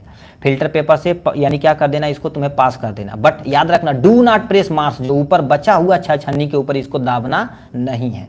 ठीक है, कलेक्ट द तुम्हारे पास एक्टिव कॉन्स्टिट्यूएंट, बस तैयार हो जाएगा। इनऑर्गेनिक ड्रग्स से तो हमारी दवाइयाँ बना ली हैं और यही तो हमें चाहिए। यही तुम्हारे पास क्या कहलाता, मेंसरेशन कहलाता है, मेसरेशन कहलाता है। तो अब मान लेते हैं मेसरेशन आएगा तो कैसे लिखेंगे, सबसे पहले मेसरेशन की इंट्रोडक्शन लिखेंगे, इसका क्लासिफिकेशन लिखेंगे। 2 तरह की होती है, ऑर्गेनाइज तथा अनऑर्गेनाइज। ये टेबल बना देंगे, आपका 5 नंबर पक्का हो जाएगा। ठीक, तो इसी तरह से क्या करना पड़ेगा, आपको लिखना पड़ेगा। नेक्स्ट क्वेश्चन में क्या पूछा हुआ है, नेक्स्ट क्वेश्चन पे आप क्या पूछा हो, यहाँ पर आते हैं। ठीक है, अब इसको थोड़ा सा ध्यान से सुनिएगा। ठीक है, क्योंकि ये भी एग्जाम के पॉइंट ऑफ व्यू से इंपॉर्टेंट है। लिखा है सस्टेन रिलीज टैबलेट। अब ये क्या होता है गुरुदेव, एक्चुअल में लाइट भाग गई है, नहीं तो हम आपको टैबलेट ला के दिखाते हैं, बट आप समझ जाएंगे, उतना समझदार है, बट हम कोशिश करेंगे समझाने की। लिखा है तुम्हारे पास, क्वेश्चन पहले समझते हैं। लिखा सिंटेड ग्लास फिल्ट्रेशन हो गया, मेसरेशन हो गया। 5वां number question, what are the sustain release tablet, मतलब सस्टेन रिलीज टैबलेट एक्चुअल में होता क्या है, इसको आपको डिफाइन करना रहता है। तो लिखा सस्टेन रिलीज टैबलेट। देखिए टैबलेट देखा जाए तो कौन सा होता है, टैबलेट एक सॉलिड डोजेज फॉर्म होता है, तो ये तो हम नॉर्मल जानते हैं। तो क्या लिख रखा है, टैबलेट एक सॉलिड डोजेज फॉर्म के रूप में होता है, चाहे वो क्या करे, सॉफ्ट रहे या तुम्हारे पास हार्ड रहे, मोस्टली हार्ड ही होता है। टैबलेट मुख्यतः ओरल रूट से हमारे शरीर में अंदर ली जाती है। तो यानी लिखेंगे तुम्हारे पास टैबलेट एक सॉलिड डोजेज फॉर्म है, जो टैबलेट हमारे ओरल रूट के थ्रू हम क्या कर देते हैं, अपने शरीर के अंदर लेते हैं, जो आपके सामने दिया गया है। ठीक है, लिखा sustain release tablet. Sustain release tablet देखा जाए तो तुम्हारे पास क्या होता है, यहाँ पर देखा जाए तो कई टाइप में होते हैं। सस्टेन रिलीज टैबलेट ऐसी दवाइयाँ होती हैं जो ड्रग्स को बॉडी में धीरे धीरे इफेक्टिव तरीके से छोड़ती हैं ताकि उसका प्रभाव बॉडी में लंबे समय तक बना रहे, जो बहुत इंपॉर्टेंट पॉइंट यहाँ पर बताया जा रहा है। ठीक, एक्चुअल में होता क्या, देखिए सबसे पहले एक एग्जांपल समझिए। एक दवाइयाँ आप देखे होंगे जिसको हम क्या बोलते हैं, पेंटॉप DSR होते हैं। क्या होते हैं, पेंटॉप DSR होता है। पेंटॉप DSR मतलब पेंटाप्रोजोल डोमपेरिडोन सस्टेन रिलीज, देखिए याद रखना सस्टेन रिलीज टैबलेट होता है या कैप्सूल भी होता है। अब होता क्या, सस्टेन रिलीज मतलब क्या होता है, जैसे अभी मान लेते हैं इसमें जो केमिकल इंग्रेडिएंट है, जैसे अब मान लेते पहले रिलीज हुआ 1 घंटा तक काम किया, फिर रिलीज हुआ 1 घंटा तक काम हुआ, 1 घंटे तक लिया, ऐसे ऐसे करते जाएगा करते जाएगा करते जाएगा, तो ये लंबे समय तक अपने प्रभाव को हमारे शरीर में मेंटेन करेगा। तो ही लिख रखा है तुम्हारे पास, ये ड्रग्स क्या होती है, ऐसी दवाइयाँ होती है जो ड्रग्स बॉडी के धीरे धीरे इफेक्टिव होती हैं। जैसे आप DSR प्रेजेंट टाइम में खा लीजिए, जैसे अभी नॉर्मल हम आपको बताते हैं, एक केवल पेंटाप्रोजोल की दवाइयाँ खा लीजिए, केवल पेंटाप्रोजोल चाहे 20 mg चाहे 40 mg, तो देखेंगे 1-2 घंटे के बाद एसिडिटी हमें दोबारा प्रभाव में डाल देती। बट आप एक पेंटॉप DSR खा लेंगे, ब्रांड होना चाहिए, याद रखना ब्रांड होना चाहिए, वो किसी भी कंपनी का है, उससे देना देना नहीं। अब देखिए वो ब्रांड दवाइयाँ सस्टेन रिलीज यदि दवाइयाँ आप खा लिए तो हमारे शरीर में धीरे धीरे पूरा दिन तक लगभग, इसीलिए देखा बोला जाता है ना बर्तन को कि सुबह खाली पेट ये आप DSR दवाइयाँ खा लीजिए, वो अपने आप मेंटेन कर लेगा। तो ही तुम्हारे पास दवाइयाँ धीरे धीरे हमारे शरीर में क्या होती है, इफेक्टिव होती हैं और फिर लंबे समय तक उसको मेंटेन करके रखती है। ठीक, तो ये तुम्हारे पास हो जाएगा सस्टेन रिलीज डिफिनेशन हो जाएगा। ठीक, नेक्स्ट में क्या लिखा, सस्टेन रिलीज को एक बार आप ले लिया जाए तो बार बार लेने की आवश्यकता नहीं होती। सस्टेन रिलीज टैबलेट को एक बार आप ले लिए हैं तो बार बार लेने की आवश्यकता नहीं होती, मतलब बार बार नहीं, एक बार खाली पूरी जिंदगी ऐसा नहीं बनेगा, ऐसा नहीं, ये दिन भर की बातें बोल रहे हैं। ठीक है, दिन भर की बातें बोल रहे हैं। जैसे कुछ ऐसी दवाइयाँ होती हैं जो स्ट्रांग होती हैं, जो बहुत जैसे ताकतवर होती है, उसे एक बार यदि खा लिए आप, एक बार खा लिए तो लगभग 10-12-15 घंटा तक 20 घंटा तक हमारे बॉडी में दर्द वगैरह नहीं होने। अब बहुत सारी दवाइयाँ भी सस्टेन रिलीज ही बनाई जा रही है, ये थोड़ा सा महंगा पड़ता है बट सूटेबल बहुत अच्छा होता। ठीक, अब इसे मैन्युफैक्चरिंग मेथड में देखा जाए तो कैसे करते हैं, सबसे पहले वेट ग्रेन्यूल के द्वारा करते हैं। वेट ग्रेन्यूल अभी आगे समझेंगे क्या होता है, इसको ज़्यादा हमें टाइप तुम समझो कितने तरह से करते हैं। वेट ग्रेन्यूल की मदद से करते हैं, ड्राई ग्रेन्यूल की मदद से करते हैं, या डायरेक्ट ग्रेन्यूल। ग्रेन्यूल मतलब छोटे छोटे जो होते हैं, अभी हमारे पास DSR है बट लाइट नहीं है भाई। ठीक है, तो उसमें छोटे छोटे देखेंगे DSR में टुकड़े रहते हैं कैप्सूल, जैसे एक्चुअल में देखा बनाया जाए तो तुम्हारे पास होता क्या, जैसे तुम्हारे पास पेंटॉप हो गया या DSR, तो इसके अंदर देखेंगे जैसे छोटे छोटे इंग्रेडिएंट होते हैं। तो ये जो इंग्रेडिएंट होते हैं इसी को क्या बोला जाता है, ग्रेन्यूल्स बोला जाता है। क्या बोलते हैं भाई, ग्रेन्यूल्स बोला जाता है।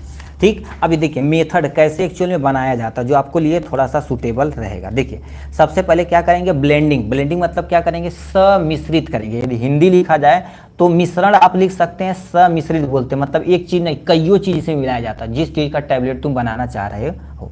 ठीक, तो इसमें सबसे पहले क्या करेंगे, ब्लेंडिंग करेंगे। अब बताओ, ब्लेंडिंग करेंगे फिर उसमें ग्रेन्यूल थोड़ा सा मिक्स करेंगे। क्या करेंगे, ग्रेन्युलेशन करेंगे। ठीक है, मतलब जो भी मिला दिया ग्रेन्यूल मतलब छोटे छोटे पार्ट में कन्वर्ट करेंगे। उसके बाद आपको क्या करना पड़ेगा, उसको मिलिंग करनी पड़ेगी। क्या हो जाएगी आपके पास, मिलिंग हो जाएगी। फिर उसमें कोई ना कोई लुब्रिकेशन मिलाना पड़ेगा कि जो भी तुम्हारे पास मिक्स किया गया एक दूसरे से अपना जुड़े रहें, तो इधर उधर भागेंगे तो दिक्कत हो जाएगी, तो लुब्रिकेशन कोई ना कोई मिला देंगे। उसके बाद कंप्रेस करेंगे। कंप्रेस मतलब उसे दाब देंगे, जैसे अब हाथ से नहीं दाबा जाता, उसके लिए मशीन होती है, कंप्रेसर मशीन होती है, उससे द्वारा दाब देंगे। अब बताओ, जब दाब देंगे तो हमारे पास बन के तैयार हो गया टैबलेट। अब उसी को क्या कर देंगे, पैकेजिंग कर देंगे, बस काम खत्म हो जाएगा। तो सस्टेन रिलीज टैबलेट कैसे बनाया जाता है आपको बता देते हैं। सबसे पहले ब्लेंडिंग करेंगे, मतलब सब कुछ एक तरीके से मिक्स करेंगे। उसमें ग्रेन्युलेशन करेंगे, मतलब छोटे छोटे ग्रेन्यूल में कन्वर्ट कर देंगे। फिर मिलिंग करेंगे। ठीक, मिलिंग के बाद उसमें लुब्रिकेंट कोई ना कोई मिलाएंगे। लुब्रिकेंट इसलिए मिलाया जाता है कि जो भी पार्टिकल है अच्छे से चिपक जाए, पकड़ ले एक दूसरे से। ठीक, जैसे आपके घर में धुंधा बांधा जाता होगा या ढूंढी बांधा जाता होगा, ठीक है, तो उसमें करते क्या है, भूजा लेके और ऐसे ऐसे मिला दिया जाता है। जो तुम्हारे पास मिलाया जाता है उसमें क्या बोलते हैं जी, गुड़, यानी गुड़ जो तुम्हारे पास होता है उसमें पकड़ने का काम करता है, चिपचिपा। उसी तरह से लुब्रिकेंट यहाँ पर मिलाया जाता है, ये मिला दिए। फिर उसे कंप्रेस किया जाता है, ऐसे देखेंगे दाबेंगे, जैसे लड्डू है तो ऐसे दाबेंगे तभी तो बांध पाएंगे। ठीक, तो उसे दाब दिया जाता है, फिर बन के टैबलेट तैयार होता है, पैकेजिंग कर दो, बस काम खत्म। तो ये तुम्हारे पास हो जाएगी सस्टेन रिलीज टैबलेट की बनाने की विधि। अब इसका फायदा और नुकसान क्या होता है, याद रखना, दुनिया में जो चीज़ का फायदा भैया नुकसान है। ठीक, जैसे पहले लिखा तुम्हारे पास एडवांटेज क्या होता है, गुरुदेव थोड़ा सा इसका फायदा बताइए। लिखा मिनिमम ड्रग्स का उपयोग किया जाता है, मतलब ज़्यादा सैगर दवाई खाने की जरूरत नहीं होगी, थोड़ा दवाइयाँ खा लेंगे, लंबे समय तक ये मेंटेन रहेगा। तो वो लिखा गया यहाँ से।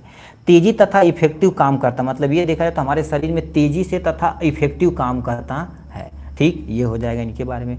लिखा पेशेंट कॉम्प्लिकेशन प्रॉब्लम को कम करता है, मतलब पेशेंट देखा जाए तो जैसे अलग अलग दवाइयाँ खाएगा थोड़ा सा परेशानी होगी, बट ये एक बार खा लेगा लंबे समय तक मेंटेन रहेगा। साइड इफेक्ट को क्या कर, साइड इफेक्ट का प्रभाव कम करता है, यानी साइड इफेक्ट जितना होना चाहिए उतना अमाउंट में नहीं होता है, तो ये करता है। नेक्स्ट में तुम्हारे पास डिसएडवांटेज देखा जाए, साइड इफेक्ट होने पर घरेलू थेरेपी सही नहीं की जाती। क्यों? क्योंकि सस्टेन लिया, देखो धीरे धीरे काम हो गया, यदि साइड इफेक्ट होगा तो सोचो घरेलू उपचार से ठीक कर जाता, ऐसा पॉसिबल नहीं है। तो इसके लिए तुम्हारे पास क्या करना पड़ेगा, दवाइयाँ ही लेनी पड़ेगी एकदम अच्छे तरीके से। ठीक है, लाइट आ गई भाई। ठीक है, जब लाइट आती थोड़ा सा कीड़े उधर भाग जाते हैं, तो इसी सब पे आ जाते हैं, फ्लैश पे ही आ जाते हैं लोग। ठीक है, अब देखिए क्या लिख रखा तुम्हारे पास, हानि। अब देखो ये हानि क्या होता है, डिसएडवांटेज। साइड इफेक्ट से क्या होता है, घरेलू सही से घरेलू उपचार नहीं किया जा सकता है। एक्सपेंसिव, थोड़ा सा महंगा होता है, जैसे ये पेंटाप DSR खरीदने जाएंगे तो भाई थोड़ा सा महंगा होता है। ब्रांड खरीदेंगे तो जेनरिक वगैरह अलग बात है भाई। ब्रांड देखा जाता है इस समय पेंटाप हम जाते हैं 14 या 16 रुपये पर गोली आती है। डोजेज डैम्पिंग का खतरा बना जाता है। डोजेज डैम्पिंग मतलब क्या होगा, ज़्यादा अमाउंट में किया जाता है तब जाके कहीं एक आध 2-4 टेबलेट बनता है। ठीक, तो ये तुम्हारे पास डोजेज डैम्पिंग का खतरा बना रहता है। तो इस तरह से देखा जाए तो हमारे पास क्या कर दिए, सस्टेन रिलीज टैबलेट को भी एकदम अच्छे तरीके से कंप्लीट कर लिए हैं। नेक्स्ट में तुम्हारे पास क्या लिख रखा है जी, ठीक यहाँ पर आ जाते हैं। एग्जाम्पल में क्या लिख रखा है, कह दिया है तुम्हारे पास राइट इन ब्रीफ अबाउट, ठीक है, करेंट गुड मैन्युफैक्चर प्रैक्टिस, जिसे CGMP बोलते हैं। C से करंट, G से तुम्हारे पास क्या होता है गुड, और M से मैन्युफैक्चर, P से तुम्हारे पास क्या होता है प्रैक्टिस होता है, जिसे हम क्या बोलते हैं करेक्ट। ठीक हो, करेक्ट नहीं करेंट, करेंट मतलब अभी जल्दी बनाया गया, कहते हैं अरे अभी तू अंत गई ना हम ये मर दे, तो बोला जाता है ना, तो उसी को बोला जाता है। ठीक है, करेंट, ठीक है, करेंट गुड मैन्युफैक्चर प्रैक्टिस बोला जाता है, जैसे शॉर्ट में CGMP बोलते हैं। इसको पूरा अच्छे तरीके से डिफाइन करना पड़ेगा। ठीक, तो ये लिख रखा है तुम्हारे पास, ठीक है, करेंट CGMP। अब तुम्हारे पास CGMP क्या होता है इसके बारे में समझिए। जैसे आप थोड़ा सा देखिए, साफ लिखा है गुड मैन्युफैक्चर। ठीक है, जो प्रेजेंट टाइम में आप काम कर रहे हैं उसका मैन्युफैक्चरिंग बड़ी मस्त होना चाहिए। जैसे कोई मोबाइल खरीदते हैं ना, कहते हैं इसका मैन्युफैक्चर बड़ा तगड़ा है, आप देख लो बाहर से कितना सुंदर देखने में लग रहा है। ठीक, उसी तरह से, ठीक है, जैसे आप देखते हैं किसी को तो देखते हैं अरे यार बड़ी सुंदर यह हो, ऐसा सोचते होंगे, तो वही सेम टू सेम होता है दवाइयों के बारे में। CGMP एक ऐसा नियम तथा दिशा निर्देश है जो यह सुनिश्चित करते हैं कि दवाइयाँ लगातार, ठीक है, लिखा दवाइयाँ लगातार हाई क्वालिटी की हो और ड्रग्स की मानक वैल्यू को निर्धारित करते हुए नियंत्रित की जाती है। कहने का मतलब कोई ड्रग्स है तो उसकी क्वालिटी भी बढ़िया होनी चाहिए, और उसकी ड्रग्स की जो वैल्यू है, निर्धारित जो समय है और कितना एक्चुअल में हो रहा है, सब कुछ निर्धारित कौन करता है, हमारे पास GMP करती है, कि दवाइयाँ ज़्यादा से ज़्यादा बेटर से बेटर क्वालिटी बन सके। ठीक, ये निर्धारित करता है कौन, करेंट गुड मैन्युफैक्चर प्रैक्टिस ही करता है। ठीक है, तो ये हो जाएगा आपके सामने। ठीक, अब हम नेक्स्ट पे चलते हैं, थोड़ा सा और देख लेते हैं क्या लिख रखा है।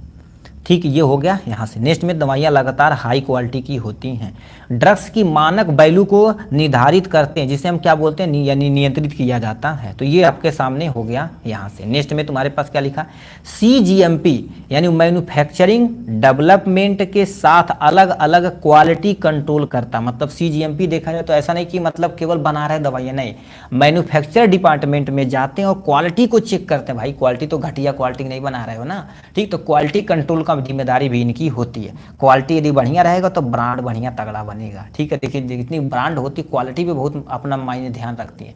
ठीक है, क्वालिटी मैनेज कर लेगी तो अपने आप सब कुछ मेंटेन हो जाएगा। ठीक, तो इस पे काम करती हैं। ठीक, तो आपके समझ गया, ये हो गया, ये हो गया। अब इसका, ठीक है, अब यानी CGMP का एक्चुअल में क्या उद्देश्य होता है, इसका मुख्य उद्देश्य फार्मास्यूटिकल प्रोडक्ट को इफेक्टिव यानी ज़्यादा इफेक्टिव बनाना और साइड इफेक्ट को कम करना। मतलब कोई पर्सन यदि खा रहा है इस दवाइयाँ को तो साइड इफेक्ट कम से कम होना चाहिए, बट इफेक्ट ज़्यादा होना चाहिए, क्योंकि इफेक्ट जब ज़्यादा होगा तो आदमी बढ़िया से लेगा, करेंगे यदि बढ़िया दवाई बा एक धातु। ठीक, तो ये होता है CGMP के बारे में। CGMP का पहला पॉइंट। दूसरा तुम्हारे पास के पहले क्या क्या बोले, क्वालिटी तथा वैल्यू मानक को निर्धारित करने की जिम्मेदारी CGMP लेता है। ठीक है, मैन्युफैक्चर डिपार्टमेंट में जो तुम्हारे पास क्वालिटी कंट्रोल होता है यही करता। फार्मास्यूटिकल प्रोडक्ट का जो इफेक्ट ज़्यादा दिखाता साइड इफेक्ट को यही मेंटेन करता है। ठीक है, ये हो गया आपके बारे में। नेक्स्ट में तुम्हारे पास क्या लिखा, साइड इफेक्ट को कम करता है, इफेक्ट को ज़्यादा करता है।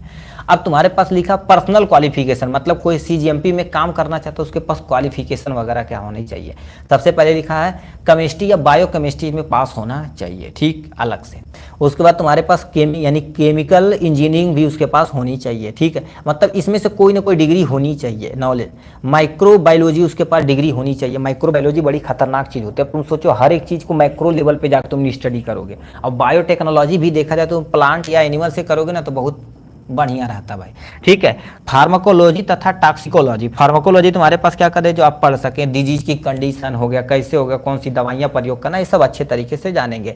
टॉक्सिकोलॉजी मतलब जहर की स्टडी आप करेंगे कि कोई जहर इसके शरीर के अंदर चली गई दवाइयाँ तो कौन सा जहर का इफेक्ट दिखा रहे, उसका एंटीडोट क्या होता, ये सब कुछ स्टडी आप क्या करेंगे इसमें करेंगे टॉक्सिकोलॉजी में। तो ये हो जाएगा यहाँ से। अब बेसिक रिक्वायरमेंट आप सीजीएमपी मान लेते तुम्हारे पास ये सब चीज़ कर रहे हैं, तो बेसिक रिक्वायरमेंट क्या क्या होनी चाहिए कंपनी में। तो सबसे पहले परमिशन होना चाहिए एंड इंडस्ट्रियल लेआउट होना चाहिए, मतलब आपके पास परमिशन होना चाहिए कि आप बढ़िया से लेआउट खोल सके। लेआउट मतलब अपना प्लांट है, ठीक है, जो कंपनी बड़ी बड़ी खोलते हैं उनके लिए है, ठीक। स्टरलाइजेशन तथा हाइजीन की, ठीक है, प्रॉपर व्यवस्था होना चाहिए। देखिए आप कहीं भी कोई भी काम कर रहे हैं तो प्रॉपर स्टरलाइजेशन होना चाहिए। क्यों? क्योंकि आप दवाइयाँ बना रहे हैं, जहाँ प्रोडक्ट रखते हैं, इंग्रेडिएंट रखा जाता है उसको, जहाँ रॉ मटेरियल आता है वहाँ पर सब कुछ अच्छे तरीके से क्या करना पड़ेगा, आपको स्टरलाइजेशन करना पड़ेगा। स्टरलाइजेशन नहीं करेंगे तो आप ही के लिए दिक्कतें होंगी, ठीक। तो ये हो जाएगा, प्रॉपर हाइजीन की व्यवस्था वहाँ पर करेंगे जिससे आप काम कर जाएंगे। वाटर ट्रीटमेंट सिस्टम होना चाहिए। जैसे कंपनी है तो कंपनी का मान लेते कोई भी चीज़ खराब चीज़ निकल रहा है, जैसे पानी निकल रहा है तो बिना ट्रीट किए आप नद नहीं डाल सकते, नहीं तो आपको पिलांती हो जाएगी, दिक्कत हो जाएगी, उससे पानी भी खराब होगा और हमारे एक्वाटिक लाइफ खराब होंगे। जो गाय भैंस रह रहे हैं उस एरिया में पानी में जाएंगे तो वो भी दिक्कतें हो जाएंगी, ठीक। अभी हम जहाँ पर गोरखपुर में रहते हैं, ठीक है, एक गीडा है, सुने होंगे, गीडा का नाम सुने होंगे, ठीक है। तो आप सोच सकते हो गीडा है तुम्हारे पास, अब गीडा के इतनी कचरा होती है जो उसके अगल बगल नदियाँ पूरी बर्बाद करके रख दिया, ठीक, बट सरकार कुछ नहीं कर रही उस पर, ठीक है, वो सब चंदा धंधा का काम हो रहा है, आप जान ही रहे हैं, ठीक है। तो वाटर ट्रीटमेंट की प्रॉपर व्यवस्था होनी चाहिए, केवल कागजों में। इक्विपमेंट मटेरियल तगड़ा होना चाहिए, जो भी चीज़ आप बनाते हैं उसका मटेरियल तगड़ा होना चाहिए, इक्विपमेंट मटेरियल बढ़िया होना चाहिए जिससे ज़्यादा से ज़्यादा दवा का प्रोडक्शन आप कर सकते हैं, ठीक। तो ये तुम्हारे पास बेसिक काम था, ठीक है। नेक्स्ट में तुम्हारे पास लिखा इसका प्रिंसिपल, किस प्रिंसिपल पे आप सीजीएमपी पे काम करेंगे, तो इसका प्रिंसिपल बहुत तगड़ा है। मैन्युफैक्चर एरिया को क्लीन तथा क्लियर रखना चाहिए। क्लीन मतलब साफ सफाई मस्त तरीके से होना चाहिए, पहला कंडीशन। दूसरा कंडीशन ऑफ इन्वायरमेंट कंट्रोल रखना चाहिए। कंडीशन ऑफ इन्वायरमेंट कंट्रोल कैसे करेंगे, आप कहेंगे सर इन्वायरमेंट को हम कैसे कंट्रोल करेंगे, नहीं, जैसे बरसात की व्यवस्था रहे तो अपने जो भी स्टॉक रखनी है तो उसको सब कुछ प्रॉपर मैनेज करेंगे। भाई पानी आएगा तो मॉइस्चर गेन करेगा, तो ऐसे हम क्या करेंगे, दीवार पे क्या करेंगे, मॉइस्चर फ्री पेपर वगैरह या पन्नी वगैरह अच्छे तरीके से लगा के तब रखेंगे। जैसे अभी मान लेते बरसात का सीजन आता है ना, तो अब कोई भी चीज़ दवाई एक जगह से दूसरी जगह ले जाते हैं तो गत्ते में कहते हैं पन्नी बांधा, कहीं बारिश हुई तो गड़बड़ा जाए। तो इन्वायरमेंट के हिसाब से अपने आप को कंडीशन कंट्रोल करना है।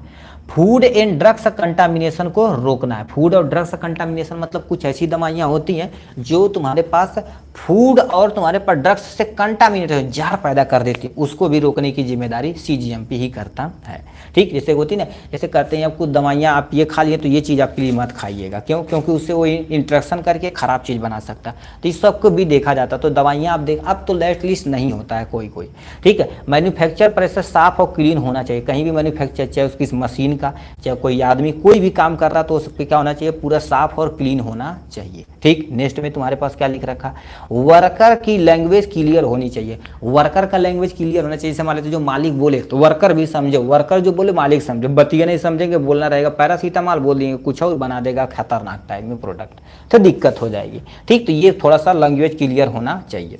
क्रॉस कंटिन्यूएशन को रोकना है। क्रॉस कंटिन्यूएशन मतलब चाहे मशीन से हो सकता है, चाहे ठीक वर्कर से हो सकता है, चाहे अपने में भी हो सकता है प्रोडक्ट से, तो उसको क्या करना पड़ेगा, आपको रोकना पड़ेगा। नेक्स्ट में सेफ्टी, पैकेजिंग तथा स्टोरेज। कोई भी ड्रग्स आपको क्या कर देना है, सेफ्टी यानी क्या कर देना है, एकदम अच्छे तरीके से करना है। सेफ्टी पैकेजिंग करना, सेफ्टी पैकेजिंग मतलब उसमें प्रॉपर चेक करना है सब कुछ सही है कि नहीं, ठीक, जिसे क्वालिटी कंट्रोल बोलते हैं, यानी क्वालिटी चेकअप जिसे बोलते हैं, ठीक। और स्टोरेज की व्यवस्था तगड़ी होनी चाहिए सीजीएमपी के अनुसार। क्वालिटी कंट्रोल होना चाहिए। देखो जो साफ साफ लिखा क्वालिटी कंट्रोल, कोई भी चीज़ है, देखा नहीं लिखा रहता दवाओं पे या किसी चीज़ पे गत्ते पे लिखा रहता चेक क्वालिटी, यानी लिखा है क्वालिफिकेशन चेक, यानी क्वालिटी चेक लिखा रहता, ओके ऐसे लिखा रहता, तो समझ लीजिए वो तुम्हारे पास बढ़िया तरीके से चेक होता। वो एक अलग से पर्सन होता जो क्वालिटी चेक कंट्रोल करता है। ठीक, तो ये CGMP का तुम्हारे पास प्रिंसिपल है। अब मान लेते CGMP आए तो सबसे पहले तुम्हें क्या करना पड़ेगा, CGMP का इंट्रोडक्शन, क्वालिफाई, ठीक है, यानी पर्सन क्वालिफिकेशन लिखना पड़ेगा। उसके साथ साथ आपको क्या करना पड़ेगा, बेसिक रिक्वायरमेंट लिखना पड़ेगा। उसका CGMP का जो प्रिंसिपल है इसको आपको अच्छे तरीके से एक्सप्लेन करना पड़ेगा। ठीक, तो ये देखा जाए तुम्हारे पास क्या था CGMP के बारे में। नेक्स्ट क्वेश्चन क्या पूछा हमसे जी, कह दिया है advantage of novel drugs delivery system, यानी नोबल ड्रग्स डिलीवरी सिस्टम क्या होता है इसके बारे में बताना पड़ेगा। फिर एडवांटेज और डिसएडवांटेज हम सब बता देंगे। ठीक, तो आपके सामने लिख रखा है लिखा नोबल ड्रग्स डिलीवरी सिस्टम, जिसे शॉर्ट में क्या बोलते हैं, NDDS बोला जाता है। अब ये क्या होता है, अब ध्यान से सुनिए हमारे बारे में। क्वेश्चन में क्या दिया है पहले बात देखते हैं। 7वां number in final question, write the advantage of novel drugs delivery system. Novel drugs delivery system को क्या कर देना, अच्छे तरीके से आपको आइडेंटिफाई कर देना है। तो ये क्या लिख रखा, ध्यान से गुरुदेव सुनिए। ठीक, इसको यहीं पर रहने देते हैं। ठीक, अब देखिए नोबल ड्रग्स डिलीवरी सिस्टम यहां पर आते हैं। अभी देखिए जैसे कोई काम कर रहे हैं तो कहते हैं मर्दे तू तो बाबा जमाने वाला काम करता था, ये बोलते हैं ना। तो उसी तरह से दवाइयाँ भी देखा जाए तो बार बार अपडेटेड होती रहती हैं। ठीक, अपडेटेड होती रहती, नई नई वर्जन से हम दवाइयाँ प्रेजेंट टाइम में बना रहे हैं। तो वही हमारे पास नोबल मतलब न्यू, ड्रग्स मतलब दवाइयाँ, डिलीवर सिस्टम मतलब हमारे बॉडी के अंदर कैसे डिलीवर कराई जाती, जो न्यू न्यू दवाइयाँ होती हैं, उसी टेक्नोलॉजी को नोबल ड्रग्स डिलीवरी सिस्टम बोलते हैं। तो क्या लिख रखा है, एक नोबल ड्रग्स डिलीवरी सिस्टम में फ्रेश अप्रोच के साथ डेवलपमेंट, फार्मूलेशन, न्यू टेक्सा, सुरक्षा भी रहे। देखो कितना स्वच्छ साफ साफ लिखा, क्या नए ऑपरेस के साथ या फ्रेश अप्रोच के साथ दवा का डेवलपमेंट करना, दवा का फार्मूलेशन करना, नई टेक्नोलॉजी का प्रयोग करना, नई नई मेथोडोलॉजी का प्रयोग करना, अलग अलग मेथड का, ठीक है, पद्धति को जोड़ती है ताकि प्रत्येक औषधि प्रभाविता को के साथ साथ सुरक्षित भी रहे। उसको नोबल ड्रग्स डिलीवरी सिस्टम कहते हैं, जिससे उस दवा की लॉन्ग हाफ लाइफ होती है। लॉन्ग हाफ लाइफ क्या, तो हमारे शरीर में जाएगा तो 50% टूटने में टाइम लगेगा, तो लंबे समय तक हमारे शरीर में इफेक्ट करेगा। बेटर मैनेजमेंट का सिस्टम होना चाहिए। न्यू ड्रग्स औषधि का विकास शामिल होता है, किसके अंतर्गत, नोबल ड्रग डिलीवरी सिस्टम के अंतर्गत होता है। ठीक, नेक्स्ट में क्या लिख रखा, NDDS के अंतर्गत दवा की क्षमता, कंट्रोल ऑफ ड्रग्स डिस्चार्ज मतलब हमारे शरीर के अंदर एक्चुअल में कैसे डिस्चार्ज होता है उसको कंट्रोल करना, प्रभाव आदि का नियंत्रण वैज्ञानिक तरीके से किया जाता, उसी को नोबल ड्रग्स डिलीवरी के अंतर्गत किया जाता है। इससे दवाओं का प्रभाव ज़्यादा इफेक्टिव होता है, मतलब जो यानी दवाओं का एक्चुअली प्रभाव होना चाहिए ज़्यादा से इफेक्टिव होता है। तो ये इंट्रोडक्शन हो गया आपके सामने यहाँ से, कौन कौन, नोबल ड्रग्स कंट्रोल सिस्टम हो गया। तो यहाँ पर आपके सामने हो गया इजी तरीके से। ठीक, आप समझ गए होंगे क्या हो रहा है। अब इसका हम क्या कर देते हैं, क्लासिफिकेशन। इन चीज़ों में क्लासिफिकेशन किया गया। ये लॉन्ग में 2024 में क्वेश्चन आया था, इसीलिए हम पूरा डिटेल में बता रहे हैं। तो ये आप कहाँ यानी देखिए क्लासिफिकेशन आप कहाँ कर सकते हैं। पहले लिख रखते हैं NDDS से सस्टेन तथा कंट्रोल ली दवाइयों का वितरण किया जाता है, जो सबसे ज़्यादा सूटेबल होता है इस टाइम सस्टेन ली दवाइयों का बोलबाला भैया। सूक्ष्म कैप्सूलीकरण मतलब इतने छोटे छोटे कैप्सूल बनाए जाते हैं कि आराम से आदमी ले सकता है और लंबे समय तक इफेक्ट को मैनेज करेगा। तो ये लिख रखा।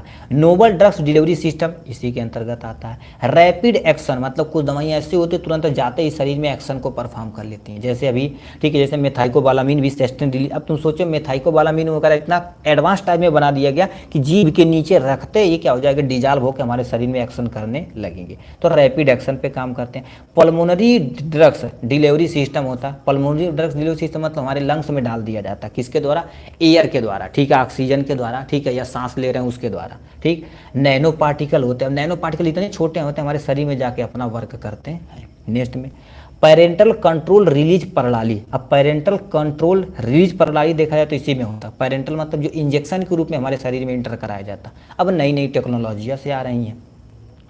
गैस्ट्रोइंटेस्टाइनल ड्रग यानी गैस्ट्रोइंटेस्टाइनल ड्रग्स डिलीवरी सिस्टम इसी के अंतर्गत होता। इंट्रायूटराइन डिवाइस इसी सिस्टम के अंतर्गत होता। अब तुम सोचिए छोटे छोटे पिल्स आते हैं, किसी भी फीमेल बॉडी के अंतर्गत डाल दिए, जो हार्मोन लेवल को मेंटेन करेगा, फर्टिलाइजेशन नहीं होने देगा, या उनके यानी यूटराइन के अंदर डाल दिए, जैसे कापर टी हो गया, ठीक है, कापर टी हो गया, तो ये सब उसी फीमेल के बॉडी के अंदर इंजेक्ट कराया जाता है। तो ये इतने में तुम्हारे पास क्या दिया था, क्लासिफिकेशन का हमने फ्लो चार्ट बना दिया आपके सामने। नेक्स्ट में तुम्हारे पास लिखा है एडवांटेज, यानी लिखा है NDDS का लाभ, यानी एडवांटेज बताना पड़ेगा। क्या लिख रखा है, नॉन देखो नोबल ड्रग डिलीवरी सिस्टम इस बात पे बहुत सारे लाभ हैं, जैसे क्या लिखा वांछित औषधि सांद्रता एवं नियंत्रित दर को बनाए रखना और वितरण करने की जिम्मेदारी इसी में होती है। कहने का मतलब वांछित मतलब समझ, हमारे शरीर में जाएगा तो खराब नहीं होगा, धीरे धीरे अपने कंट्रोल को मेंटेन करते रहेगा। कौन? नोबल ड्रग डिलीवरी सिस्टम की दवाइयाँ। इसमें सटीक खुराक दिया जाता है, ऐसा नहीं कि मान लेते हैं किसी दवाइयाँ दी जाती हैं, मगर इस समय के डॉक्टर जो घटिया लोग डॉक्टर है, घटिया डॉक्टर, ठीक है हम शुद्ध बोल रहे हैं, घटिया डॉक्टर जो होते हैं देखेंगे क्या करते हैं, एक बार जो सटीक खुराक रही है तो वो तो देंगे ही नहीं, लिख देंगे हैला हैला हैला हैला, मतलब 8-10 दवाई लिख देंगे लाखा ही में, मतलब सटीक खुराक चलाइए उसे तो बढ़िया हो जाएगा। बहुत सारी दवाइयाँ आती नहीं, बट अपना ठीक है उनका परसेंटेज बन रहा है, उसके अनुसार पे वो काम कर रहे हैं, इतना घटिया ही काम कर रहे हैं भाई। सरकार भी दे रही पैसा, बाहर से भी ले, क्या करेंगे, मरेंगे तो सब जानते हो क्या होगा, जलेंगे भी नहीं सही से। एक्चुअल में रियलिटी देखा जाए, ठीक है, क्योंकि भगवान को किस दर्जे में रखा गया, यानी डॉक्टर को भगवान के दर्जे पे रखा गया, बट अब लूटपाट कर रहे हैं, तो ये बहुत खराब काम है। कहते केवल हमारे मेडिकल स्टोर पे दवाई लेना है, अब सोच सकते हो भाई, अजीब तरीके से हैं। ठीक है, हमारे बाबा थे, देख हमारे बाबा एक बूढ़ा आदमी हमारे गांव में थे, वो कहें कि जब कोनो डॉक्टर तुमसे कही कि हमारे ही के यहाँ दवाई मिले तो समझ लो फर्जी नकली डॉक्टर है, और रियलिटी भी यही होता है। ठीक, ऐसा ब्रांड दवाइयाँ लिखी जो सब जगह उपलब्ध हो, आराम से ले सकें, बट परसेंटेज कैसे बनेगा उनका। ठीक, तो ये होता है। ठीक, तो सटीक खुराक होना चाहिए, बेहतर प्रभावीकरण, ठीक है, प्रभावरिकता एवं सुरक्षा होना चाहिए। बेहतर प्रभावरिकता मतलब क्या होगा, प्रभाव बढ़िया से होना चाहिए और सुरक्षा भी होना चाहिए। ठीक, जो इसी के अंतर्गत होता है, ये सब होता है, इसलिए आदमी लोग खाते। लिखा टारगेट स्पेसिफिक खुराक के साथ औषधि के विशिष्ट वितरण, मतलब हमारे शरीर में जाएगा तो टारगेट आर्गन को एकदम से फिक्स कर लेगा, उसी पे जाके अपने एक्शन को परफॉर्म करेगा और उसे ठीक कर देगा। रिड्यूस साइड इफेक्ट, मतलब इससे साइड इफेक्ट देखा जाए तो कम या ना के बराबर होता है। रहन सहन में रोगियों के लिए क्या होता है, सहायक होता है, मतलब कोई किसी भी कंडीशन में एडजस्ट हो जाता है। कौन? नॉन, ठीक है, नोबल ड्रग डिलीवरी सिस्टम के अंतर्गत। ठीक, तो ये किसी भी कंडीशन में हो सकता है।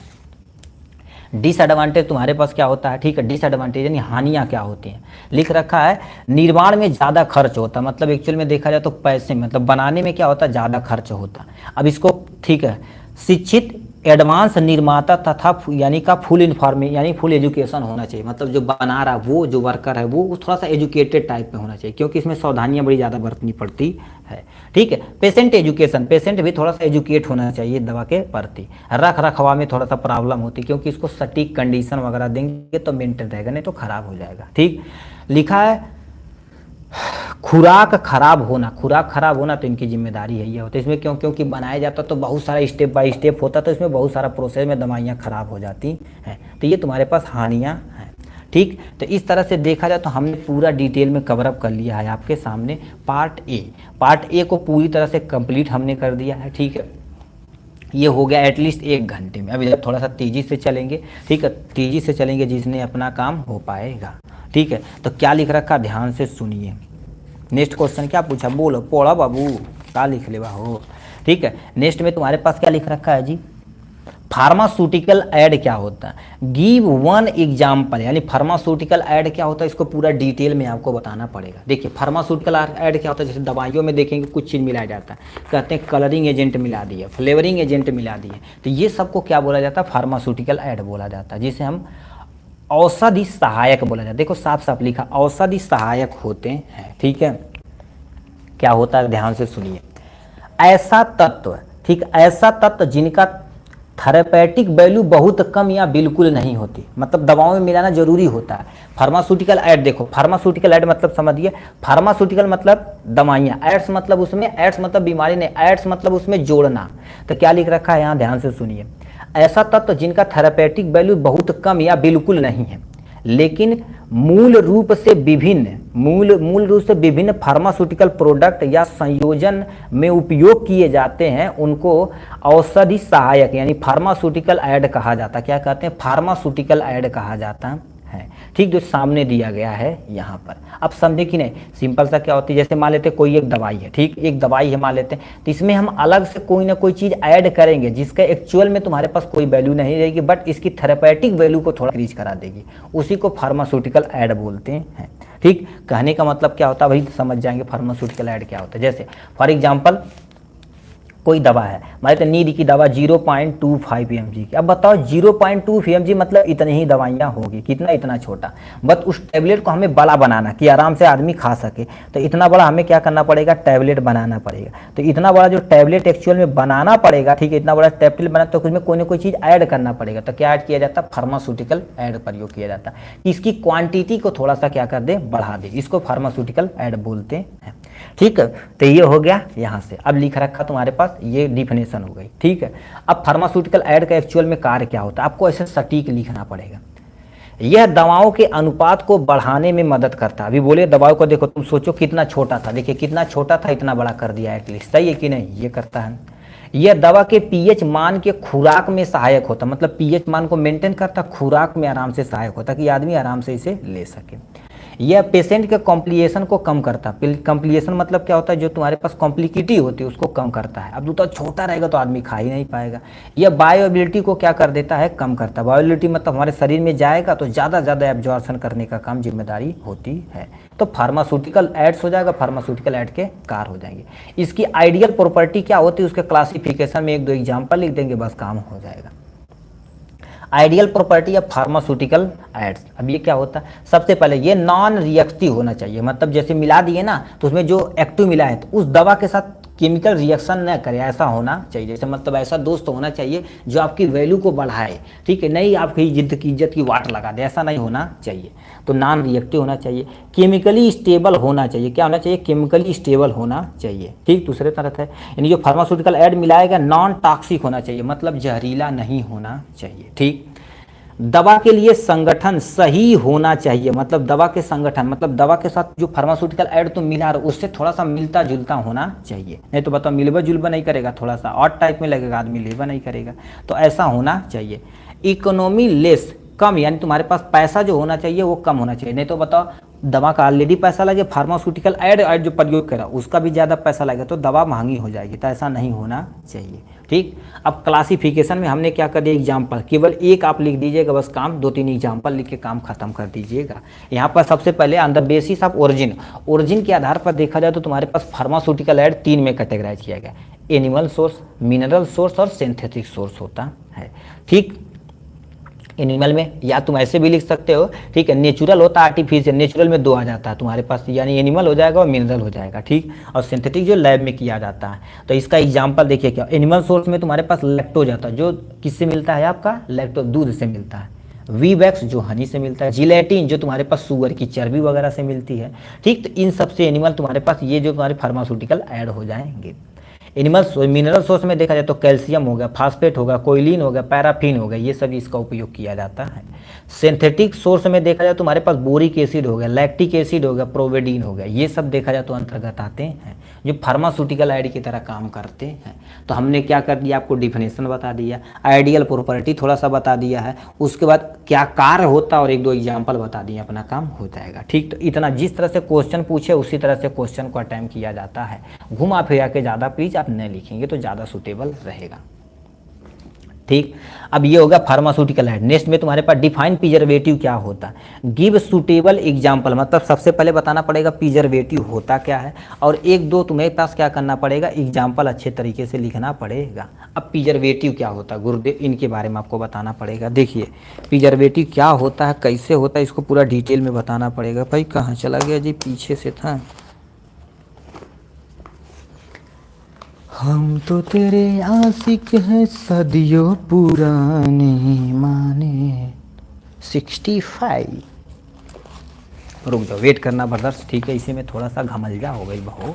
ठीक है, 65 पे यानी ये हो जाएगा।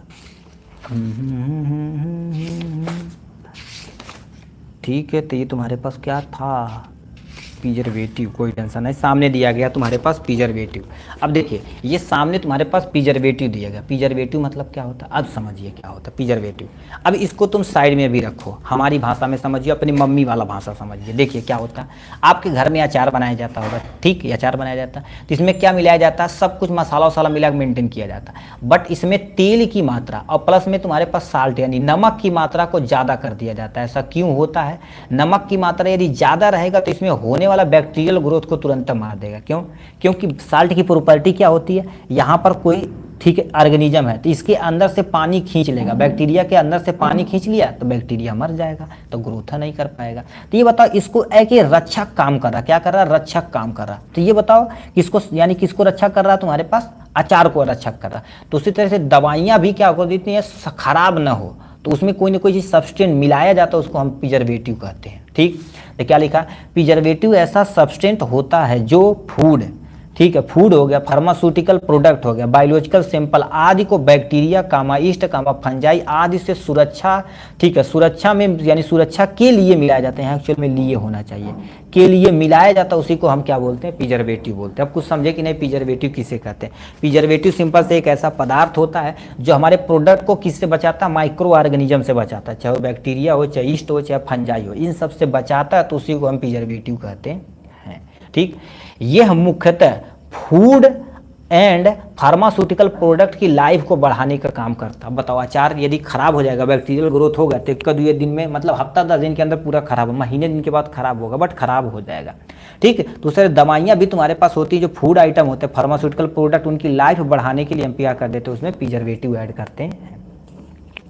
यह माइक्रो ऑर्गेनिज्म, चाहे बैक्टीरिया हो गया, चाहे ईस्ट हो गया, चाहे अदर आदि के ग्रोथ को रोकने की जिम्मेदारी किसकी होती है, प्रिजर्वेटिव की होती है। तो यह सामने दिया गया है यहाँ से। नेक्स्ट में तुम्हारे पास एक आइडियल प्रॉपर्टी क्या होनी चाहिए किसी भी प्रिजर्वेटिव को, मतलब किसी दवाइयाँ जो मिला रहे हैं तो आइडियल प्रॉपर्टी क्या होनी चाहिए। सबसे पहले इट शुड बी, तुम्हारे पास क्या लिख रहा है, नॉन इरिटेंट होना चाहिए, मतलब वो दवाइयों में यदि मिला दिया गया तो कोई बंदा खाए तो इरिटेशन पैदा नहीं करे, ऐसा गुण होना चाहिए। सबसे दूसरा नॉन टॉक्सिक होना, मतलब नॉन टॉक्सिक होना चाहिए, मतलब जहरीला उत्पन्न न कर, मतलब कोई दवा मिला दिए जहर उत्पन्न कर देता, ऐसा नहीं होना चाहिए। ठीक, यह फिजिकली तथा केमिकली स्टेबल होना चाहिए, मतलब फिजिकली और केमिकली स्टेबल होना चाहिए, तभी वो लंबे समय तक चल पाएगा, ये गुण होना चाहिए। यह दवा के ऊपर कोई प्रभाव न पड़े, मतलब दवा के ऊपर कोई प्रभाव न पड़े, ऐसा होना चाहिए। यह दवा की लाइफ को क्या कर देता है, मेंटेन करके रखे, मतलब दवा की लाइफ को क्या कर देगा, लंबे समय तक मेंटेन करके रखने की जिम्मेदारी होनी चाहिए। तो ये आइडियल प्रॉपर्टी हो गया। इसे क्लासिफिकेशन किया गया है, ठीक है, आप नहीं लिखेंगे तभी कोई टेंशन नहीं, प्रिजर्वेटिव लिख दिए, आइडियल प्रॉपर्टी, बस काम खत्म हो जाएगा। ठीक है, अब हम बता देते हैं, मान लेते हैं आपको लिखना का मन करता है, लिख दीजिएगा। दो में क्लासिफिकेशन किया गया, on the basis of action, on the basis of source. Action के आधार पर 3 होते हैं, एंटीऑक्सीडेंट होता है, एंटी माइक्रोबियल एजेंट होता है, चिलेटिंग एजेंट होता है। एंटीऑक्सीडेंट में तुम्हारे पास क्या हो जाएगा, विटामिन ई एन सी हो जाएगा। दूसरा तुम्हारे पास ब्यूटाइल हाइड्रोक्सिड टोल्यूइन होता है, ब्यूटाइल हाइड्रोक्सिड एनिसॉल होता है, जो सबसे फूड आइटम में सबसे ज़्यादा प्रिजर्वेटिव की तरह यूज किया जाता है। जो आप पेप्सी पी रहे हैं, माजा पी रहे हैं, जितना जूस पी रहे हैं, सब मार्केट में यही होता है। अब बताओ प्रिजर्वेटिव नहीं ऐड किया जाए तो बताओ आपके घर में भी बेल का जूस इस टाइम सुबह बनाओ, शाम तक देखेंगे थोड़ा बदबू करने लगता। क्यों? क्योंकि सही से वो बना नहीं, उसमें प्रिजर्वेटिव ऐड नहीं हुआ है। तो उन सबको मेंटेन करने की जिम्मेदारी एंटीऑक्सीडेंट में ये उपलब्ध होता है। एंटी माइक्रोबियल एजेंट में तुम्हारे पास बेंजोएट हो जाता है और यानी लिखा है सार्बेट होता है, तो ये 2 इसके अंतर्गत आते हैं। चिलेटिंग एजेंट में तुम्हारे पास क्या हो जाएगा, सिट्रिक एसिड हो जाए, EDTA। अब यहीं बैठ के तुरंत EDTA का फुल नेम लिखिए। क्यों? अभी रीजन आपको बताएंगे, क्योंकि 1 नंबर में पूछा गया फुल नेम ऑफ EDTA कैसे लिखेंगे भाई, तो यहाँ पर आप लिखिए तुरंत, ठीक है। तो देखिए EDTA लिखिए, on base on the source, source के आधार पर होगा। नेचुरल होता है, आर्टिफिशियल। नेचुरल में तुम्हारे पास नीम आयल हो गया, लेमन हो गया, हनी होगा। आर्टिफिशियल में तुम्हारे पास नाइट्राइट हो गया और एल्कोहल, ये सब चीज़ें इसके अंतर्गत आती हैं। ठीक, तो अब प्रिजर्वेटिव आएगा तो सबसे पहले प्रिजर्वेटिव की डिफिनेशन यानी इंट्रोडक्शन लिखना पड़ेगा। आइडियल प्रॉपर्टी या प्रिजर्वेटिव यहाँ से लिखना पड़ेगा, और जितने भी सब चीज़ें दी गई हैं यहाँ से आपको लिखना पड़ेगा। तो ये रहा टोटल और टोटल प्रिजर्वेटिव के बारे में। ठीक, नेक्स्ट क्वेश्चन क्या पूछा हुआ है, नेक्स्ट पे आते हैं। अब इसी तरह से हम स्टेप बाय स्टेप चलते रहते हैं, बट इधर थोड़ा सा तेज़ी से चलते हैं। क्या लिख रखा तुम्हारे पास, application of the freeze dryer क्या होता है। फ्रीज ड्रायर क्या होता है, फ्रीज समझते हो ना, ठीक है। तो फ्रीज ड्रायर यही होता है। अब कहीं ये सब का फ्रीज ड्रायर गुरुदेव होता है। कितने P question number 3 35 page number पे दिया गया है, ठीक है। अब तो सबकी संख्या कम हो गई है, ठीक है। देखिए लास्ट तक अब बने रहेंगे तो बहुत बेनिफिट मिलेगा भाई, ठीक है। एग्जाम के टाइम पे आप केवल 1 महीना रगड़ के मेहनत कर दीजिए, 1 महीना रगड़ के मेहनत कर दीजिए, अपना काम हो जाएगा। तो सबसे लिखा है फ्रीज ड्रायर क्या होता है। फ्रीज ड्रायर क्या होता है, इसको तुम साइड में रखो, हमारी भाषा समझिए क्या होता है। जैसे कुछ ऐसे प्रोडक्ट होते हैं जो हम गर्म करेंगे, ठीक है, सुखवाएंगे तो ख़राब हो जाएंगे, बट इसमें करते क्या है, एक ऐसा फ्रीजर होता है। क्या होता है, फ्रीजर होता है। सबसे पहले उस प्रोडक्ट को लाते हैं, जमा देते हैं, क्या कर देते हैं, जमा देते हैं। जमाने के बाद इसमें क्या कर देते हैं, वैक्यूम क्रिएट करते हैं। वैक्यूम मतलब इसमें से हवा बहुत तेजी से खींचते हैं। हवा जब खींचेंगे तो उसके साथ जो प्रोडक्ट में नमी रहेगी, फॉर एग्जाम्पल मान लेते हैं तुम्हारे पास कोई था, हमने क्या कर दिया, इसको सॉलिड में बना दिया, क्योंकि फ्रीज में डालेंगे तो जाहिर सी बात सॉलिड हो जाएगी।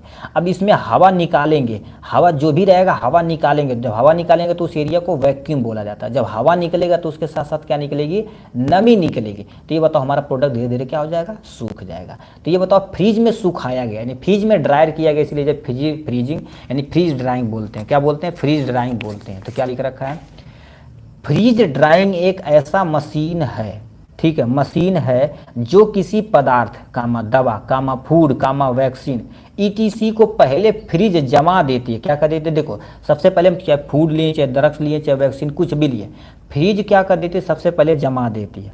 और ठीक है, फिर उसके अंदर की नमी यानी वैक्यूम के सीधे ठोस से, ठीक है, ठोस से गैस में बदल कर निकाल देते। देखिए वैक्यूम क्रिएट करेंगे, जो भी नमी रहेगा वो खींच लेगा। अब बताओ जब नमी खींच लिया तो जैसे वह प्रोडक्ट सूख गया। तो इस प्रोसेस को क्या बोलते हैं, सब्लिमेशन बोलते हैं। एक्चुअली में सब्लिमेशन क्या होता है, किसी भी सॉलिड पार्टिकल को डायरेक्ट में किसी में कन्वर्ट कर दिया जाता है, गैस में कन्वर्ट कर दिया जाता है विदाउट चेंजिंग ऑफ वाटर। मतलब बिना गैस में, ठीक है, बिना लिक्विड में चेंज किए, बिना लिक्विड में चेंज करिए किसी भी पदार्थ को हम क्या कर देते हैं, ठीक है, किसी भी पदार्थ को गैस में कन्वर्ट कर देते हैं, तो इसी प्रोसेस को हम क्या बोलते हैं, सब्लिमेशन बोलते हैं। तो आप चल में डिफिनेशन हो गई सब्लिमेशन के बारे में। अब प्रिंसिपल पे गुरुदेव थोड़ा सा आते हैं। देखा जाए तो फ्रीजर ड्रायर तुम्हारे पास सब्लिमेशन के सिद्धांत पर काम करता है। जो फ्रीजर ड्रायर होता है सब्लिमेशन पे काम करता है। अब ये क्यों छोड़ें, अभी आपको रीजन बताएंगे। इसमें हम डायग्राम बनाएंगे, जैसे हमारे तक कह देगा फ्रीजर डायग्राम का डायग्राम के बाद समझाइए, तो यहाँ डायग्राम आपको बना देना है। नहीं बनाएंगे तब भी कोई टेंशन नहीं, बट हम फ्यूचर के लिए छोड़ दिए हैं। अब हमसे एप्लीकेशन सीधे पूछा था। इसका उपयोग इंजेक्शन कामा सोल्यूशन कामा सस्पेंशन के मैन्युफैक्चर में किया जाता है। मान लेते हमें इंजेक्शन बनाना है, ठीक है, तो उसमें नमी तो हटाना पड़ेगा। सर जी कहेंगे उसमें ऑलरेडी तो होगा करता पानी, तो पहले उसे ठंडा करके फ्रीज कर दिया जाता है, जितना मॉइस्चर होता है हटा दिया जाता है, फिर उसे लिक्विड में कन्वर्ट करके भर दिया जाता है, क्योंकि पानी रहेगा तो भैया सड़ाना स्टार्ट कर देगा। तो इंजेक्शन हो गया, सोल्यूशन हो गया, सस्पेंशन आदि को मैन्युफैक्चर करने के लिए हम क्या कर देते हैं, फ्रीज ड्रायर का उपयोग करते हैं। इसका उपयोग अन्य जैसे तुम्हारे पास बैक्टीरियल तथा वायरल कल्चर करने के लिए। वायरस मतलब क्या होगा, जैसे बैक्टीरियल कल्चर करेंगे उसी से उसका एंटीडॉट वगैरह बनाने के लिए। तो बैक्टीरिया में पानी रहेगा तो ग्रोथ अपने आप को करेगा। तो सबको मेंटेन करने के लिए हम क्या कर देते हैं, बैक्टीरिया तथा वायरस को कल्चर करने के लिए फ्रीज ड्रायर का उपयोग करते हैं।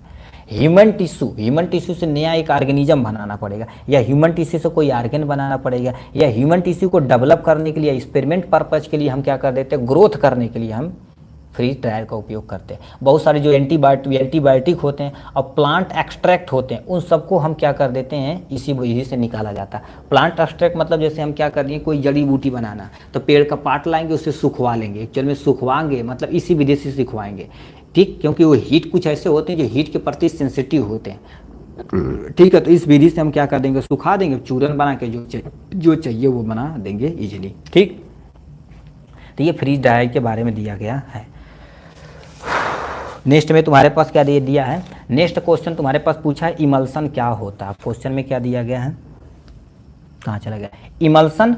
एक एग्जांपल आपको बताना पड़ेगा, ये वीडियो थोड़ा सा लेंदी हो रहा है भाई ज़्यादा, ठीक। इमल्सन क्या होता है, थोड़ा तेजी से चलते। इमल्सन क्या होता है, इमल्सन देखा जाए तो बाईफेजिक, तुम्हारे पास क्या होता है, बाईफेजिक लिक्विड प्रिपरेशन होता है। क्या होता है, इमल्सन एक बाईफेजिक लिक्विड प्रिपरेशन होता है, ठीक। बाईफेजिक क्यों बोले अभी आपको बताएंगे। दो फेज रहते हैं, सबसे पहला फेज तुम्हारे पास डिस्पर्स फेज रहता है, दूसरा डिस्पर्सन मीडियम रहता है। जिसमें घुलता है उसको डिस्पर्सन मीडियम बोलते हैं, जो चीज़ घुलता है उसको हम डिस्पर्सन फेज बोलते हैं, डिस्पर्स फेज बोलते हैं। तो क्या लिख रखा है, इमल्सन एक बाईफेजिक लिक्विड प्रिपरेशन होता है, ठीक। नेक्स्ट में इमल्सन में दो परस्पर इनसॉल्युबल लिक्विड मटेरियल होते हैं। इनसॉल्युबल मतलब एक दूसरे से घुलते हैं नहीं है, बट हम किसी न किसी मेथड से उनसे घोलेंगे।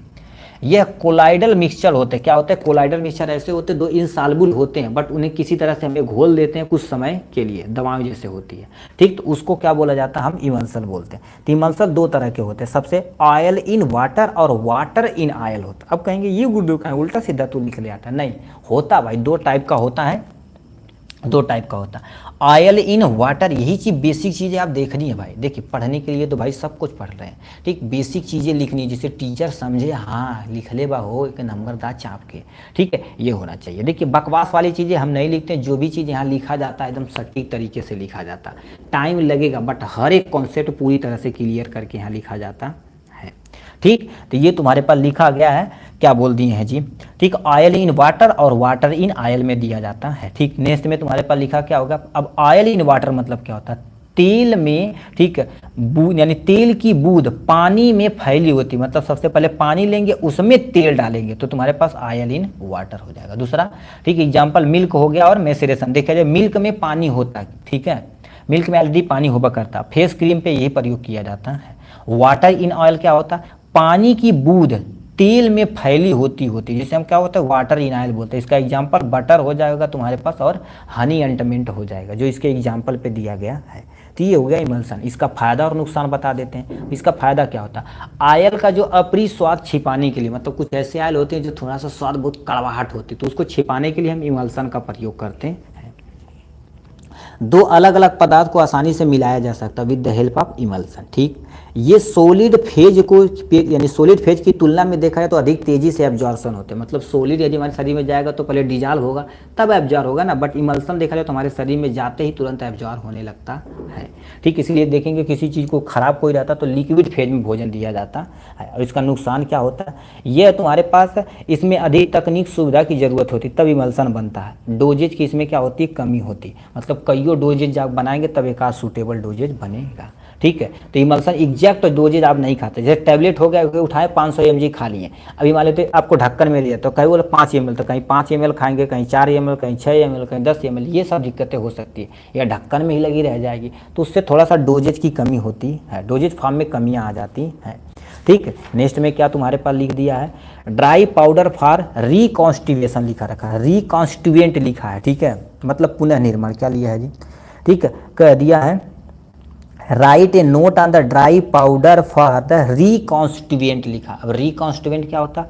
पुनः निर्माण बोलते हैं। जैसे कोई टैबलेट टूट गया तो उसको इकट्ठा करके हम दोबारा बना देंगे, ठीक है, तो उसी को बोला जाता है। अब कैसे क्या होता है इसमें ध्यान से सुनिए, जो सटीक परिभाषा लिखी गई है, क्या लिख रखा है, यह एक प्रकार की मेडिसिन तैयार करने की विधि होती है। तो क्या लिख रखा है, यह एक प्रकार की मेडिसिन तैयार करने की विधि होती है जिसमें दवा सूखे पाउडर के रूप में यानी दी जाती, मतलब सूखे पाउडर के रूप में दी जाएगी, जिसके उपयोग से किसी विशेष लिक्विड मिलाकर, मतलब सबसे पहले एक ड्राई पाउडर लेंगे, देखिए ड्राई पाउडर लेंगे, उसमें कोई ना कोई लिक्विड चीज मिला देंगे, घोल तैयार करेंगे, ठीक। अब घोल तैयार करेंगे फिर उसको मिला के, ठीक, उसको मिलाकर हम पाउडर दोबारा बना देंगे। तो इस प्रक्रिया को रिकॉन्स्टिट्यूट मतलब पुनः निर्माण बोला जाता है। एक्चुअल में होता क्या, जैसे कोई आप घर से लेकर आए, घर से नहीं एक्चुअल मार्केट से लेके आए, अभी छोटे बच्चों के लिए होता है कि आपको बताते तुरंत आप समझ जाएंगे, एमॉक्सासिलिन होता है, ठीक है। तो एमॉक्सासिलिन छोटे बच्चों के लिए देखेंगे ऐसे ऐसे आता है, तो कहते हैं अच्छे इसमें इतना ml पानी मिला देना, फिर इस बच्चे को पिला देना, इस ढक्कन 2 ढक्कन बोलते हैं यहाँ तक पानी मिला देना। तो ये ऑलरेडी देखा जाए तो तुम्हारे पास सूखा पाउडर होता है, तो इसमें जो पानी मिला के लिक्विड मिला के बना रहे हैं तो इसी को क्या बोला जाता है, ड्राई पाउडर फॉर रिकॉन्स्टिट्यूएंट बोला जाता है। आप कुछ समझे कि नहीं, वही होता है। जैसे इंजेक्शन में भी होता है, इंजेक्शन होता है, इंजेक्शन के बगल में पानी रखता है, इंजेक्शन लेते हैं और पानी उसी में डालते हैं, शक करते हैं, अपना काम हो जाता है। तो लिखा है यह एक प्रकार की मेडिसिन यानी क्या लिखा, मेडिसिन तैयारी होती है, ठीक है, तैयारी होती है जिसमें दवा सूखे पाउडर के रूप में दी जाती है, जिसके उपयोग से किसी विशेष लिक्विड से मिलाकर घोल तैयार किया जाता है। इस प्रक्रिया को रिकॉन्स्टिट्यूएंट बोला जाता है, यानी पुनः निर्माण बोला जाता है, ठीक। ये दवाइयाँ बन गई, अब कोई बंदा उपयोग कर सकता है। लिखा यह दवाइयाँ आमतौर पर इंजेक्शन, सिरप तथा ड्रॉप के रूप में दी जाती हैं, ठीक। इस प्रकार की दवा तरल, इस प्रकार की दवा क्या होती है, तरल में रखने यानी तरल में रखने पर सेल्फ लाइफ कम हो जाती है, मतलब यदि तुम लिक्विड में रखोगे तो सेल्फ लाइफ खराब हो जाएगी, इसीलिए इसको क्या कर दिया जाता है, लिक्विड के फॉर्म में नहीं रखा जाता, पाउडर के फॉर्म में रखा जाता, पानी डाल के हम उपयोग कर सकते हैं, इसीलिए इसे पाउडर के रूप में रखा जाता है। इसीलिए इसे क्या कर देते हैं सर, नितिन जी आपको PDF चाहिए, इसी डिस्क्रिप्शन में नंबर रहेगा, इसका आपको PDF फ्री ऑफ कोर्स नहीं मिलेगा। तो कुछ धनराशियाँ आपको देनी पड़ेगी, उस धनराशियाँ को आप पे करेंगे, आप व्हाट्सएप पे मिलेंगे, आपको दे दिया जाएगा आराम से। ठीक, तो ये विशेषता होगा। उदाहरण क्या लिख रखा है, जो अभी एग्जाम्पल बताएं, बहुत सारी एंटीबायोटिक, एमॉक्सासिलिन ड्राई सिरप होता है जो छोटे बच्चों के लिए होता है, या इंजेक्शन बड़े बच्चों आदमियों के लिए होता है।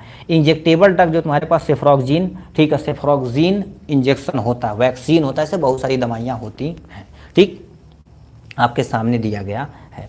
ठीक है, तो ये हो गया इनके बारे में। नेक्स्ट में तुम्हारे पास क्या दिया गया है जी, नेक्स्ट में तुम्हारे पास क्या लिख रखा, कहाँ चला गया जी, इमल्सन हो गया, ये हो गया। नेक्स्ट में तुम्हारे पास 60 note about the year preparation. Year preparation के बारे में आपको पूरा डिटेल में लिखना पड़ेगा। तो ये सामने लिख रखा है ईयर प्रिपरेशन क्या होता है। ठीक, अब ईयर प्रिपरेशन क्या होता है, वे सॉल्यूशन होते हैं जो जल कामा ग्लिसरीन कामा यानी प्रोपाइलीन या तुम्हारे पास ग्लाइकॉल में बनाए जाते हैं, जिसे ड्रॉपर की मदद से हमारे कानों में डाले जाते हैं, उसको ईयर प्रिपरेशन बोलते हैं। सिंपल सा समझिए, ऐसी दवाइयाँ जो हमारे कान में डालने के लिए सूटेबल मात्रा में बनाई जाती है, उसको हम ईयर प्रिपरेशन बोलते हैं। बस इतना समझिए।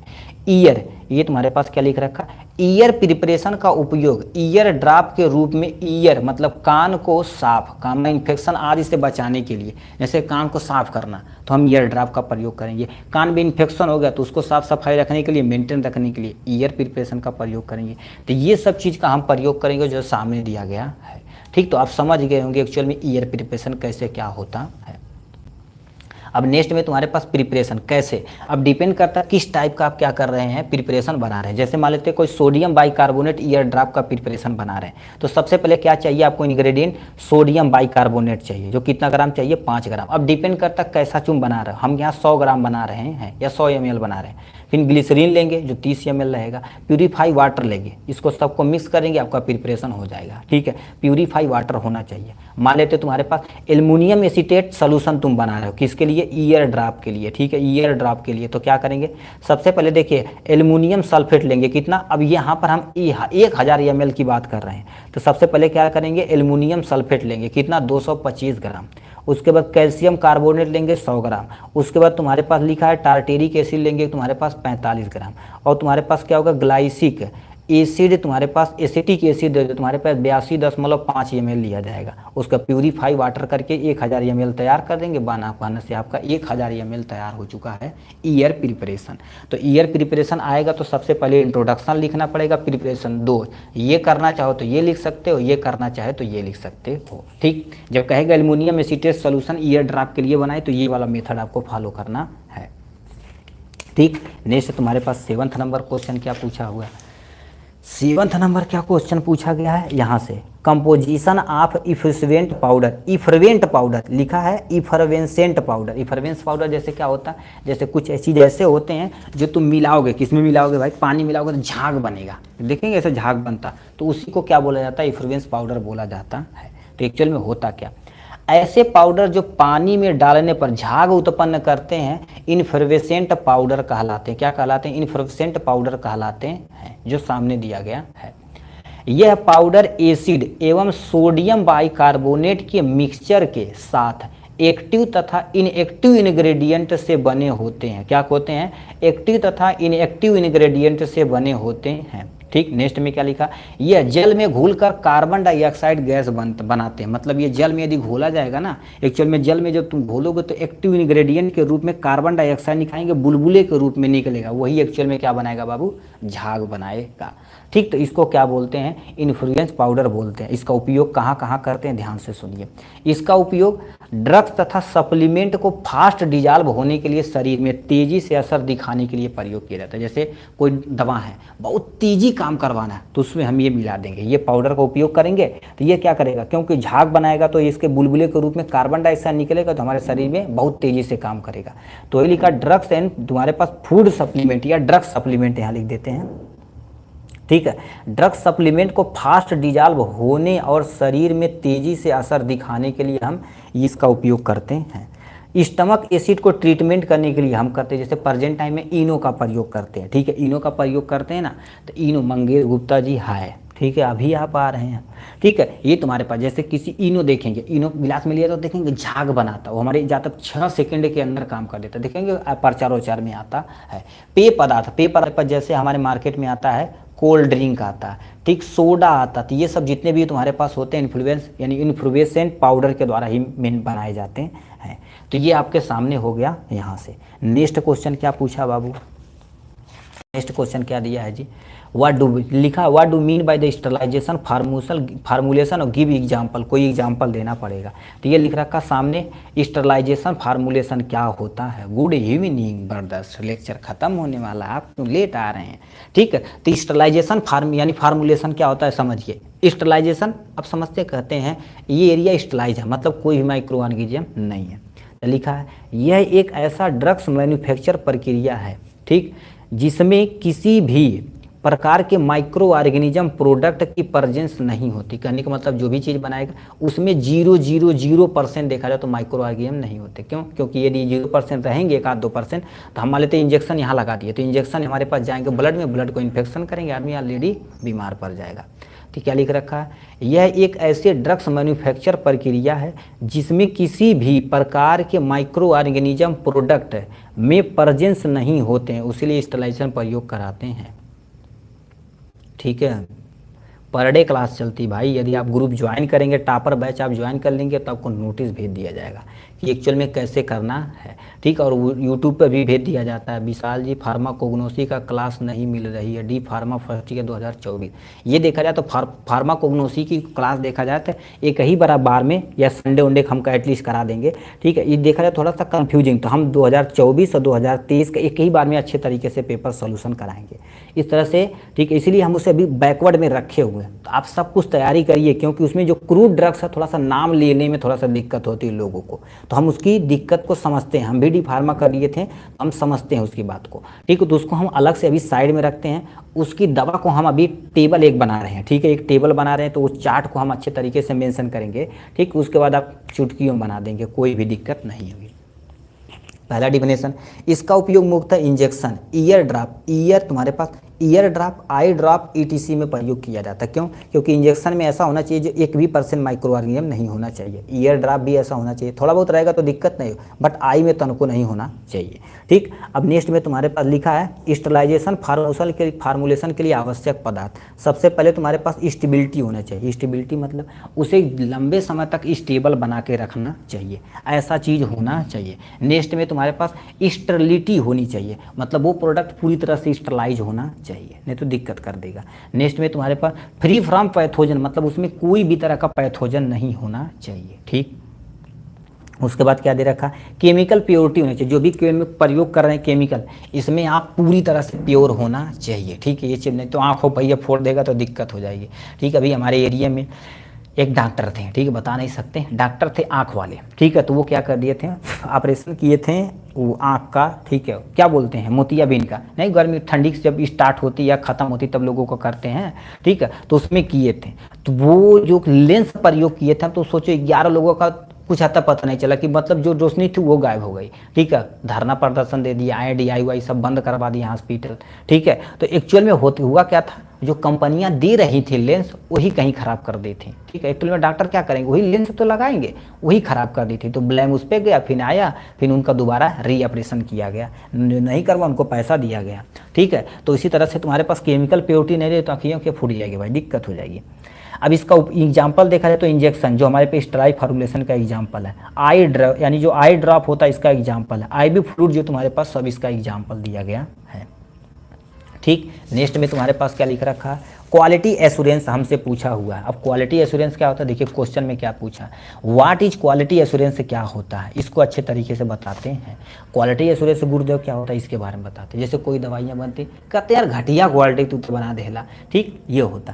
तो एक्चुअल में वही चीज़ होता है क्वालिटी एश्योरेंस। जैसे कोई दवाइयाँ बनाई जाती हैं तो कोई ना कोई एक बुक होगी जो हम क्या कर देते हैं, IP बोलते हैं, इंडियन फार्माकोपिया, वो निर्धारित करता कि आपको ये दवा बनानी है तो कितने अमाउंट में क्या चीज़ डालना, सब माध्यम को मेंटेन करती, मानक को मेंटेन करती है कि ज़्यादा से ज़्यादा दवाइयों का गुण मेंटेन हो सके, उसको क्वालिटी एश्योरेंस बोलते हैं।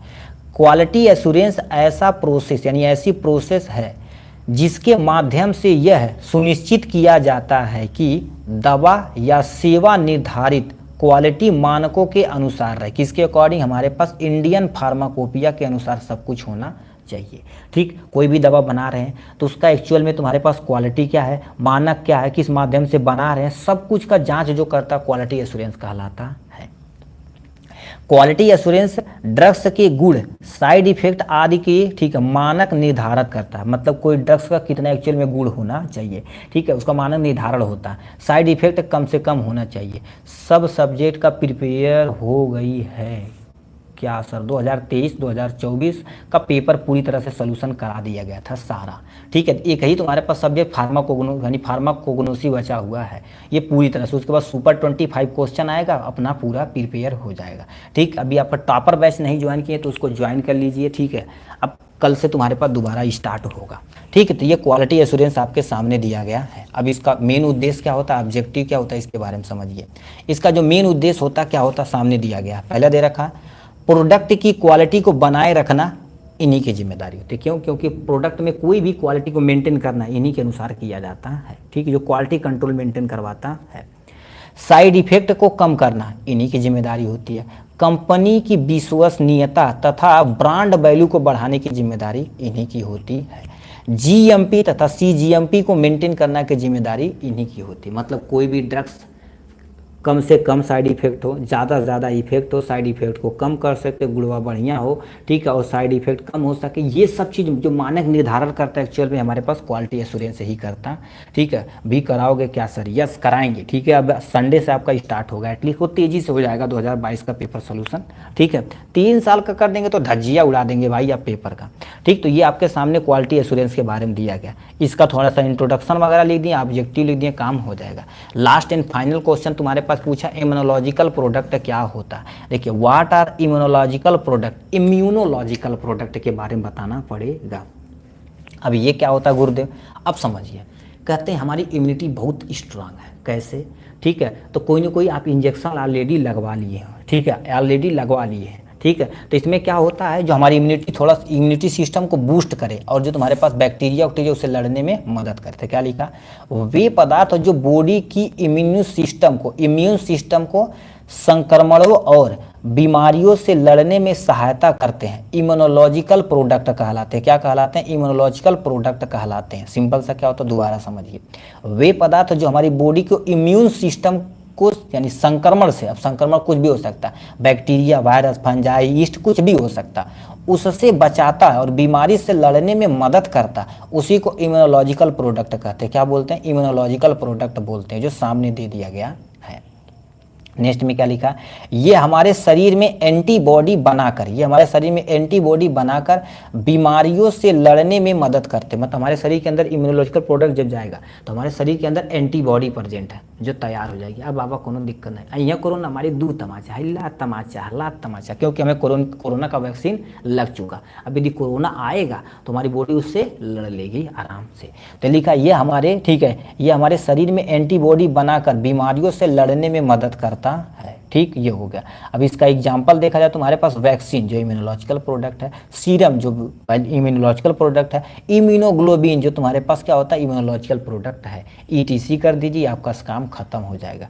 तो इस तरह से देखा जाए तो हमने सब कुछ एकदम डिटेल में कवर कर लिया। लास्ट एंड फाइनल क्वेश्चन पूछा, डिफाइन टैबलेट और सूटेबल एग्जाम्पल। ये तो हलवा क्वेश्चन है, इसको हम PDF में डाल देंगे, आप वहाँ से एक बार सिर्फ देख लीजिएगा, अपना काम हो जाएगा। ठीक, तो इस तरह से देखा जाए तो हमने 2023 का हर एक क्वेश्चन को अच्छे तरीके से कंप्लीट कर लिया है। अब यहाँ पर हम आते हैं, ठीक है, यहाँ पर आते हैं, नेक्स्ट में क्या लिखा है। अब यहाँ से देखिए, ये जो तुम्हारे पास क्वेश्चन है इसमें यानी पार्ट जो तुम्हारे पास C है, इसमें 1 नंबर का क्वेश्चन सब कुछ रहेगा। जो वो फिल इन दी ब्लैंक हो सकता है, MCQ हो सकता है, थोड़ा सा डिफिनेशन हो सकता है, फुल फॉर्म कुछ भी हो सकता है। PDF कैसे मिलेगा, इसी के डिस्क्रिप्शन में नंबर रहेगा, आप कॉन्टैक्ट कर सकते हैं व्हाट्सएप पे। ठीक है, तो क्या लिखा है, who is name of the father Indian pharmacy education. मतलब अपने यहाँ जो देखा जाए तो इंडियन फार्मेसी एजुकेशन के पापा किसे कहा जाता है। लिखा RG कर को बोला जाता है, या BN घोष को बोला जाता है, या ठीक है ML, ठीक है, सर्राफ को बोला जाता है, या नित्यानंद को। ML सर्राफ को अपने यहाँ दादा माना जाता है फार्मेसी का, तो इस पर टिक मार देंगे। नेक्स्ट में 9th edition of Indian pharmacopoeia. देखिए 9th edition of Indian pharmacopoeia was publish, ठीक है, in which the following year, मतलब किस साल आई थी। तो इसके लिए हमने क्या कर दिया, एक बहुत सूटेबल टेबल बनाया। उसको टेबल को आप एक बार केवल देख लीजिए। ठीक है, देख लीजिए भाई, देखने का पैसा थोड़ी नहीं लगता है भाई।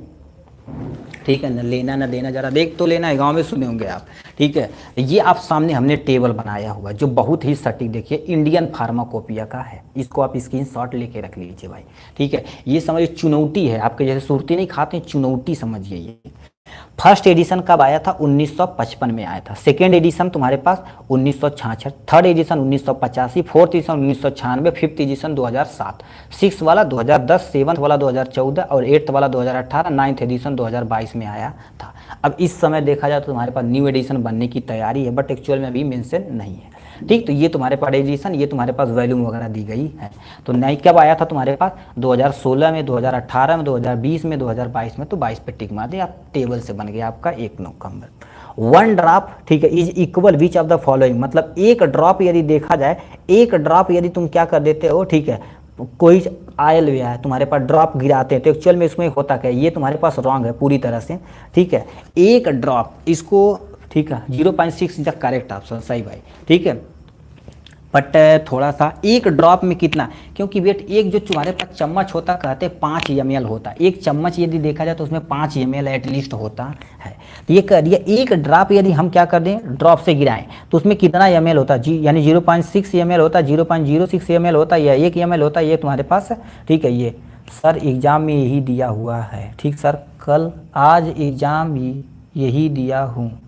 बहुत बढ़िया भाई, तो इस पर टिक मार दीजिए, हम भी मारे हैं। ठीक है, ठीक, ये हो गया। हम कहें 5 ml दिया हुआ, एक यदि 1 चम्मच कहेगा कितने के बराबर होता है, 5 ml के बराबर होता है। ठीक है, नेक्स्ट में थ्योरी ऑफ फिल्ट्रेशन इज यानी base on which of the following, तुम्हारे पास क्या होगा, सेशनल एग्जाम पेपर भेजना का भाई। ठीक है, यस वर्मा जी, आप कॉन्टैक्ट नंबर में यदि होंगे तो सेशनल का अपना अपना पेपर भेजना, देखें कितना फंसता है भाई। ठीक है, और क्योंकि सेशनल से ही क्वेश्चन फंसता है, तो एक बार अपना अपना जितने भी भाई लोग हैं व्हाट्सअप पे अपना सेशनल भेजिएगा। ठीक है, कोई हर एक सब्जेक्ट का भेज दीजिएगा, उससे भी एनालिसिस करके हम एक पेपर पीट देंगे आराम से। ठीक है, क्या लिख रखा है, लिखा theory of filtration is based on the which of the following, Stokes law बोला जाता है, या डर्सी ला बोला जाता है, किक ला बोला जाता है, फिक ला बोला जाता है, यानी फिक ला बोला जाता है। तो Darcy law is the correct option, Darcy law जो फिल्टर मीडियम को काम करते हैं, Darcy law is the correct option. ठीक, नेक्स्ट में क्या लिख रखा है, लिख रखा है preservation is added in which the following parental preparation, मतलब आपको क्या कर देना है, यदि प्रिजर्वेशन का प्रयोग किया जाता है तो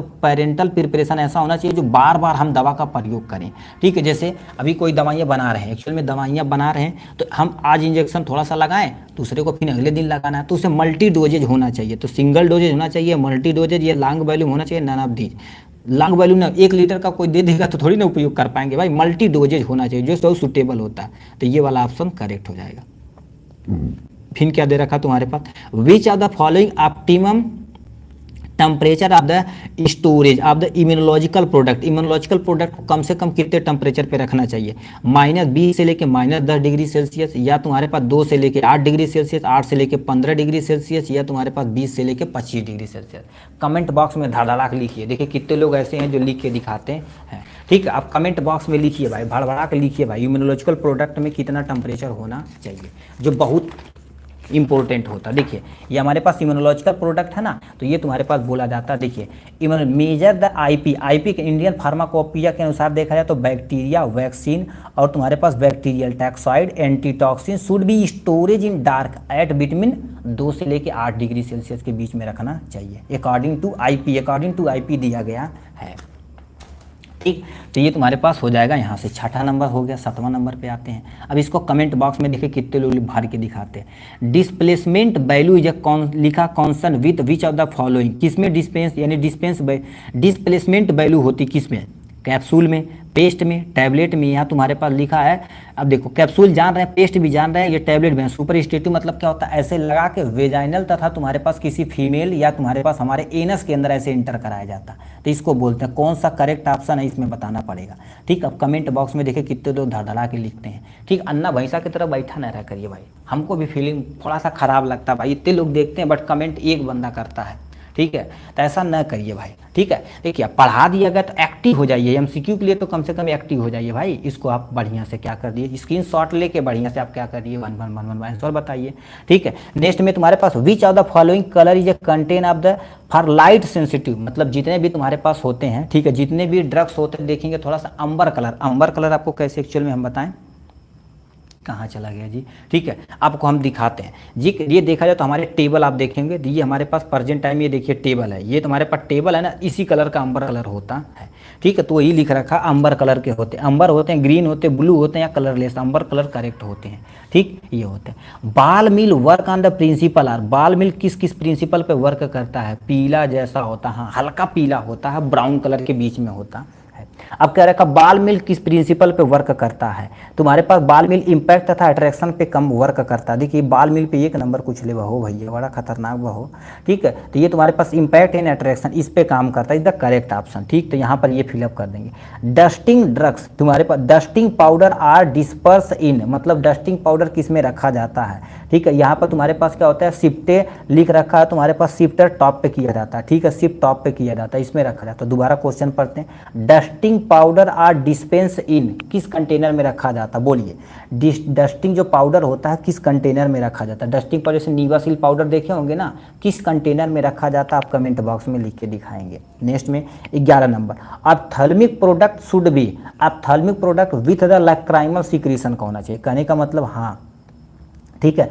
अब तुम्हारे पास नेक्स्ट पे आते हैं, ophthalmic product should be isoosmotic nature का होना चाहिए, जो हमारे लैक्राइमल सिक्रीशन का, आइसोटोनिक, ठीक है, आइसोआस्मोटिक होना चाहिए। आइसोआस्मोटिक मतलब देखिए टोनिक जो पूछ रहे हैं तो हम बता रहे हैं, टोनिक भी इज द करेक्ट ऑप्शन है, ठीक है, कोट यानी आस्मोटिक और टोनिक बात एक ही है। एक्चुअल में होता क्या, जैसे हमारे पास है, ये हमारे पास मान लेते हैं हमारे पास एक्चुअल में हमारे पास आंख हो गई, ठीक है, ये हमारे पास लेंस हो गया, यहाँ से सीक्रेट होता है, यहीं पर लैक्राइमल ग्लैंड होती है जो आंसू ग्लैंड बोलते हैं। अब बताइए जब हमारे पास कोई ड्रॉप डालें, कोई ड्रॉप डालें तो ये तुम्हारे पास आइसो लिखा, तुम्हारे पास आइसो आस्मोटिक नेचर का होना चाहिए। आस्मोटिक मतलब जो हमारा यहाँ पर लिक्विड है और यहाँ पर लिक्विड है, और ये जो हम लिक्विड डाले हैं वो सब मेंटेन, मतलब वाटर से रिलेटेड होता है, जो क्या कर देता है आस्मोटिक को, प्रेशर को मेंटेन करने, तो प्रेशर कम ज़्यादा होगा तो ये लेंस पे प्रभाव पड़ेगा, तो इसलिए आइसो आस्मोटिक तथा आइसोटोनिक सॉल्यूशन का होना चाहिए, ठीक है, आइसोटोनिक लिखिए, आइसो आस्मोटिक लिखिए, osmotic the the correct option, isotonic भी कुछ बुक में दिया है, ठीक, तो आइसोटोनिक या आइसोआस्मोटिक लिख सकते, तो isoosmotic is the correct option. Sodium saccharin, ठीक है, इज यूज इन द, ठीक है, टूथपेस्ट में किया जाता है as a sweetening agent. Sodium saccharin, saccharin देखा जाए तो तुम्हारे पास जो चीनी खा रहा है उससे कईयों 100 गुना मीठा होता, कितना 100 गुना होता, कमेंट बॉक्स में भी आप लिखिए। जो सोडियम सैचुरिन होता है स्वीटनिंग एजेंट की तरह प्रयोग किया जाए, स्वीटनिंग एजेंट मतलब टूथ ब्रश का रहेगा तो देखेंगे मीठा मीठा लगता, तो वो समझ लिए तुम्हारे पास यही होता है, ठीक, लिखा particle size reduce increase the absorption of solid particle. अब बताओ किसी भी पार्टिकल का साइज जितना छोटा रहेगा उतना ज़्यादा हमारे शरीर में एब्जॉर्शन होगा, ठीक है, तो एब्जॉर्शन के रेट को बढ़ाने के लिए हम पार्टिकल साइज को छोटा करते हैं। नेक्स्ट में तुम्हारे पास externally use powder, externally use powder for the body activity, body activity surface area भी होगा, सरफेस एरिया भी लिख सकते हैं, ठीक है, increase the surface area of the solid particle, ये भी लिख सकते हैं, और ये आइसो एब्जॉर्शन, देखिए सरफेस एरिया बढ़ेगा तो जाहिर सी बात एब्जॉर्शन भी बढ़ेगा, तो वो चीज़ लिख सकते हैं। Externally use powder for the body cavity is, यानी कि हमारे पास आर कॉल्ड, उसको क्या बोला जाता है, कहने का मतलब जो एक्सटर्नली यूज होता है बॉडी कैविटी, एक्सटर्नली यूज होता पाउडर तो बॉडी कैविटी में यूज किया जाता है, उसको क्या बोलते हैं, लिखा बोलता है इनसफिलिएशन, यानी इनसफिलिएशन बोला जाता है, जो सामने दिया गया है। अब यहाँ पर हम आते हैं फुल नेम लिखना, फुल नेम आप हेपा, हेपा का फुल नेम क्या होता है, हाई इफिशियंसी पार्टिकुलेट एयर होता है, ठीक है, हाँ, इनसफिलिएशन क्या होता है गुरुदेव, इसका बताया जाता है। देखिए एक तरह का पाउडर होता है जो कैविटी को भरने में मदद करे, जैसे मान लेते हैं यहाँ पर घाव लग गया तो ये हमारे पास कैविटी बन जाएगी, तो उसको घाव को यानी भरने के लिए पाउडर के रूप में ऐसे किया जाता, तो ये भी यहाँ पर जब भर जाएगा तो बैक्टीरियल ग्रोथ को क्या कर देगा, रोकेगा। हेफा क्या होता, हाई इफिशियंसी पार्टिकुलेट एयर होता है, इसका फुल नेम हेफा का फुल नेम दिया गया है। अब नेट में क्या लिखा है, give the example of emulsifying agent, अब इसको हम भैया हम नहीं बताएंगे, ठीक है, हम मेगा सल्फर जो एग्जांपल है उसमें कर सकते हैं, ठीक है, इसमें, ठीक है। अब यहाँ पर तुम्हारे पास क्या लिखा रखा भैया, ठीक है, give an example of emulsifying agent, अब हम इमल्सिफाइंग एजेंट का क्या कर देंगे, आप लिखेंगे, अभी हम बताएं एग्जाम्पल पीछे ही बताएं, oil in water, water in oil बताएं, ठीक, ये हो जाएगा।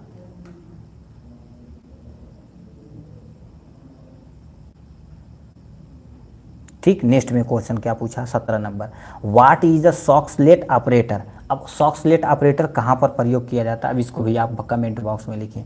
ये आप सॉक्सलेट ऑपरेटर देखे होंगे, ठीक है, किस में प्रयोग किया जाता है उसके बारे में बताना पड़ेगा, इसका यूज बताना पड़ेगा, कहाँ यूज होता है। डी यानी क्या लिखा, डीपीटी का फुल नेम लिखना, डीपीटी मतलब डिप्थीरिया पर्स यानी क्या लिखा, परटूसिस, और टिटनस होता है। एक तरह का इंजेक्शन होता है जो छोटे बच्चों के इंजेक्शन के रूप में लगाया जाता है। Abstraction process is correct option. Diphtheria का फुल नेम क्या होता है, डिप्थ यानी डीपीटी का फुल नेम क्या होता है, डिप्थीरिया होता है। पस्चू यानी क्या होता है, परटूसिस होती है, और तुम्हारे पास क्या होता है, टिटनस होता है। इसमें बंदे को किसी को लगा दिया जाएगा ना, ठीक है, लगा दिया जाएगा, छोटे बच्चे को लगाया जाता है उस कंडीशन में जब होते हैं वोफिंग कफ वगैरह को ट्रीट करने के लिए। नहीं डिप्थ फुल नेम हमें लिखना भाई। अच्छा यूज लिखना है, कोई टेंशन नहीं। वोफिंग कफ में भी लिख सकते हैं। किसी पर्सन को डिप्थीरिया हो गया, पर्सासिस हो गया, टिटनस हो गया, तो इनको सही करने के लिए हम डीपीटी का प्रयोग करते हैं। किसी को वोफिंग हो गया, कफ हो गया, उसमें प्रयोग करते हैं।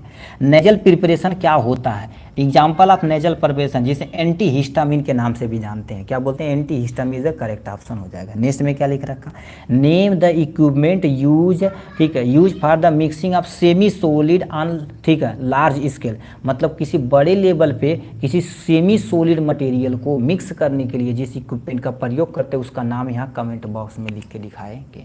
ठीक है, तो जितने भाई मेरे भाई तक लास्ट तक जुड़े थे, क्या लिख दिए भाई, ठीक है, नोजल स्प्रे तथा नोजल ड्रॉप इसमें हो जाता है। ठीक है, मैंने हमसे कह रखा है नेजल प्रिपरेशन, तो यहाँ पर क्या कर सकते हैं, नेजल स्प्रे वगैरह भी लिख सकते हैं, but right an example of preparation, तो सही तो लिखें भाई, स्प्रे हो जाएगा। ठीक है, यहाँ से नेक्स्ट में तुम्हारे पास मिक्स से तुम्हारे पास लिख दिए क्या, स्पेलिंग थोड़ा गड़बड़ा दिए भाई आप चलिए कोई टेंशन नहीं, एक बार ट्राई करिए, सही लिखे थे। ठीक है, तो ये इस तरह से देखा जाए तो हमारे पास पूरी तरह से हमने फार्मास्यूटिक्स की धज्जियाँ उड़ा के रख दी है।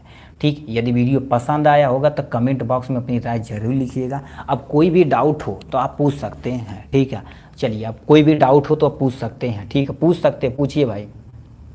एक ही बंदा जो शुरू से अंत तक कमेंट करता रहा, देखिए ऐसे ही आपको लगे रहेंगे तो हमें भी मज़ा आता है, नहीं तो चुपचाप बैठे रहेंगे तो यार हमके फीलिंग मज़ा नहीं आती है।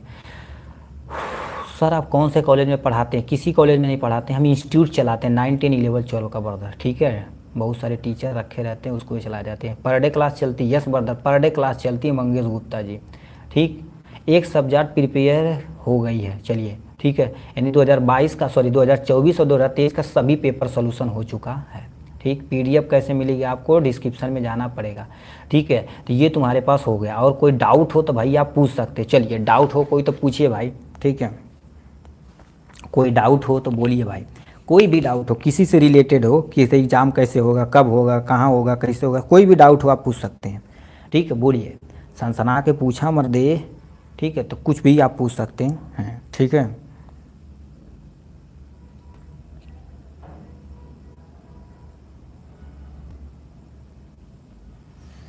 चलिए नहीं पूछना है तो कोई टेंशन नहीं। ठीक है, चलिए आज के लिए बस इतना ही, फिर मिलेंगे नेक्स्ट वीडियो में नेक्स्ट टॉपिक के साथ। तब तक के लिए सर इसके हेडिंग और सब हेडिंग लर्निंग नहीं हो रहा है। देखिए आपको हेडिंग कैसे याद रखना पड़ेगा, और देखिए एग्जाम में मान लेते हैं, फॉर एग्जांपल कोई भी हम ले लेते हैं, जैसे मान लेते हैं आपको ये सस्टेन देखे लिखा है तुम्हारे पास सिंटेड ग्लास फिल्ट्रेशन, तो आपको इस केस से ये लिखना पड़ेगा जो हाईलाइट दिखे, इसको लिख के, ठीक है, एक्चुअल में हम क्या कैसे बोलते हैं, देखिए हम ये हो गया, इसको ऐसे लिख के, ऐसे करके ऐसे, ठीक है, ऐसे करके ऐसे, ठीक है, एकदम अच्छे तरीके से क्या कर दीजिएगा, बॉक्स में बना दीजिए, स्केल से बनाइएगा जो सुंदर देखने में लगे।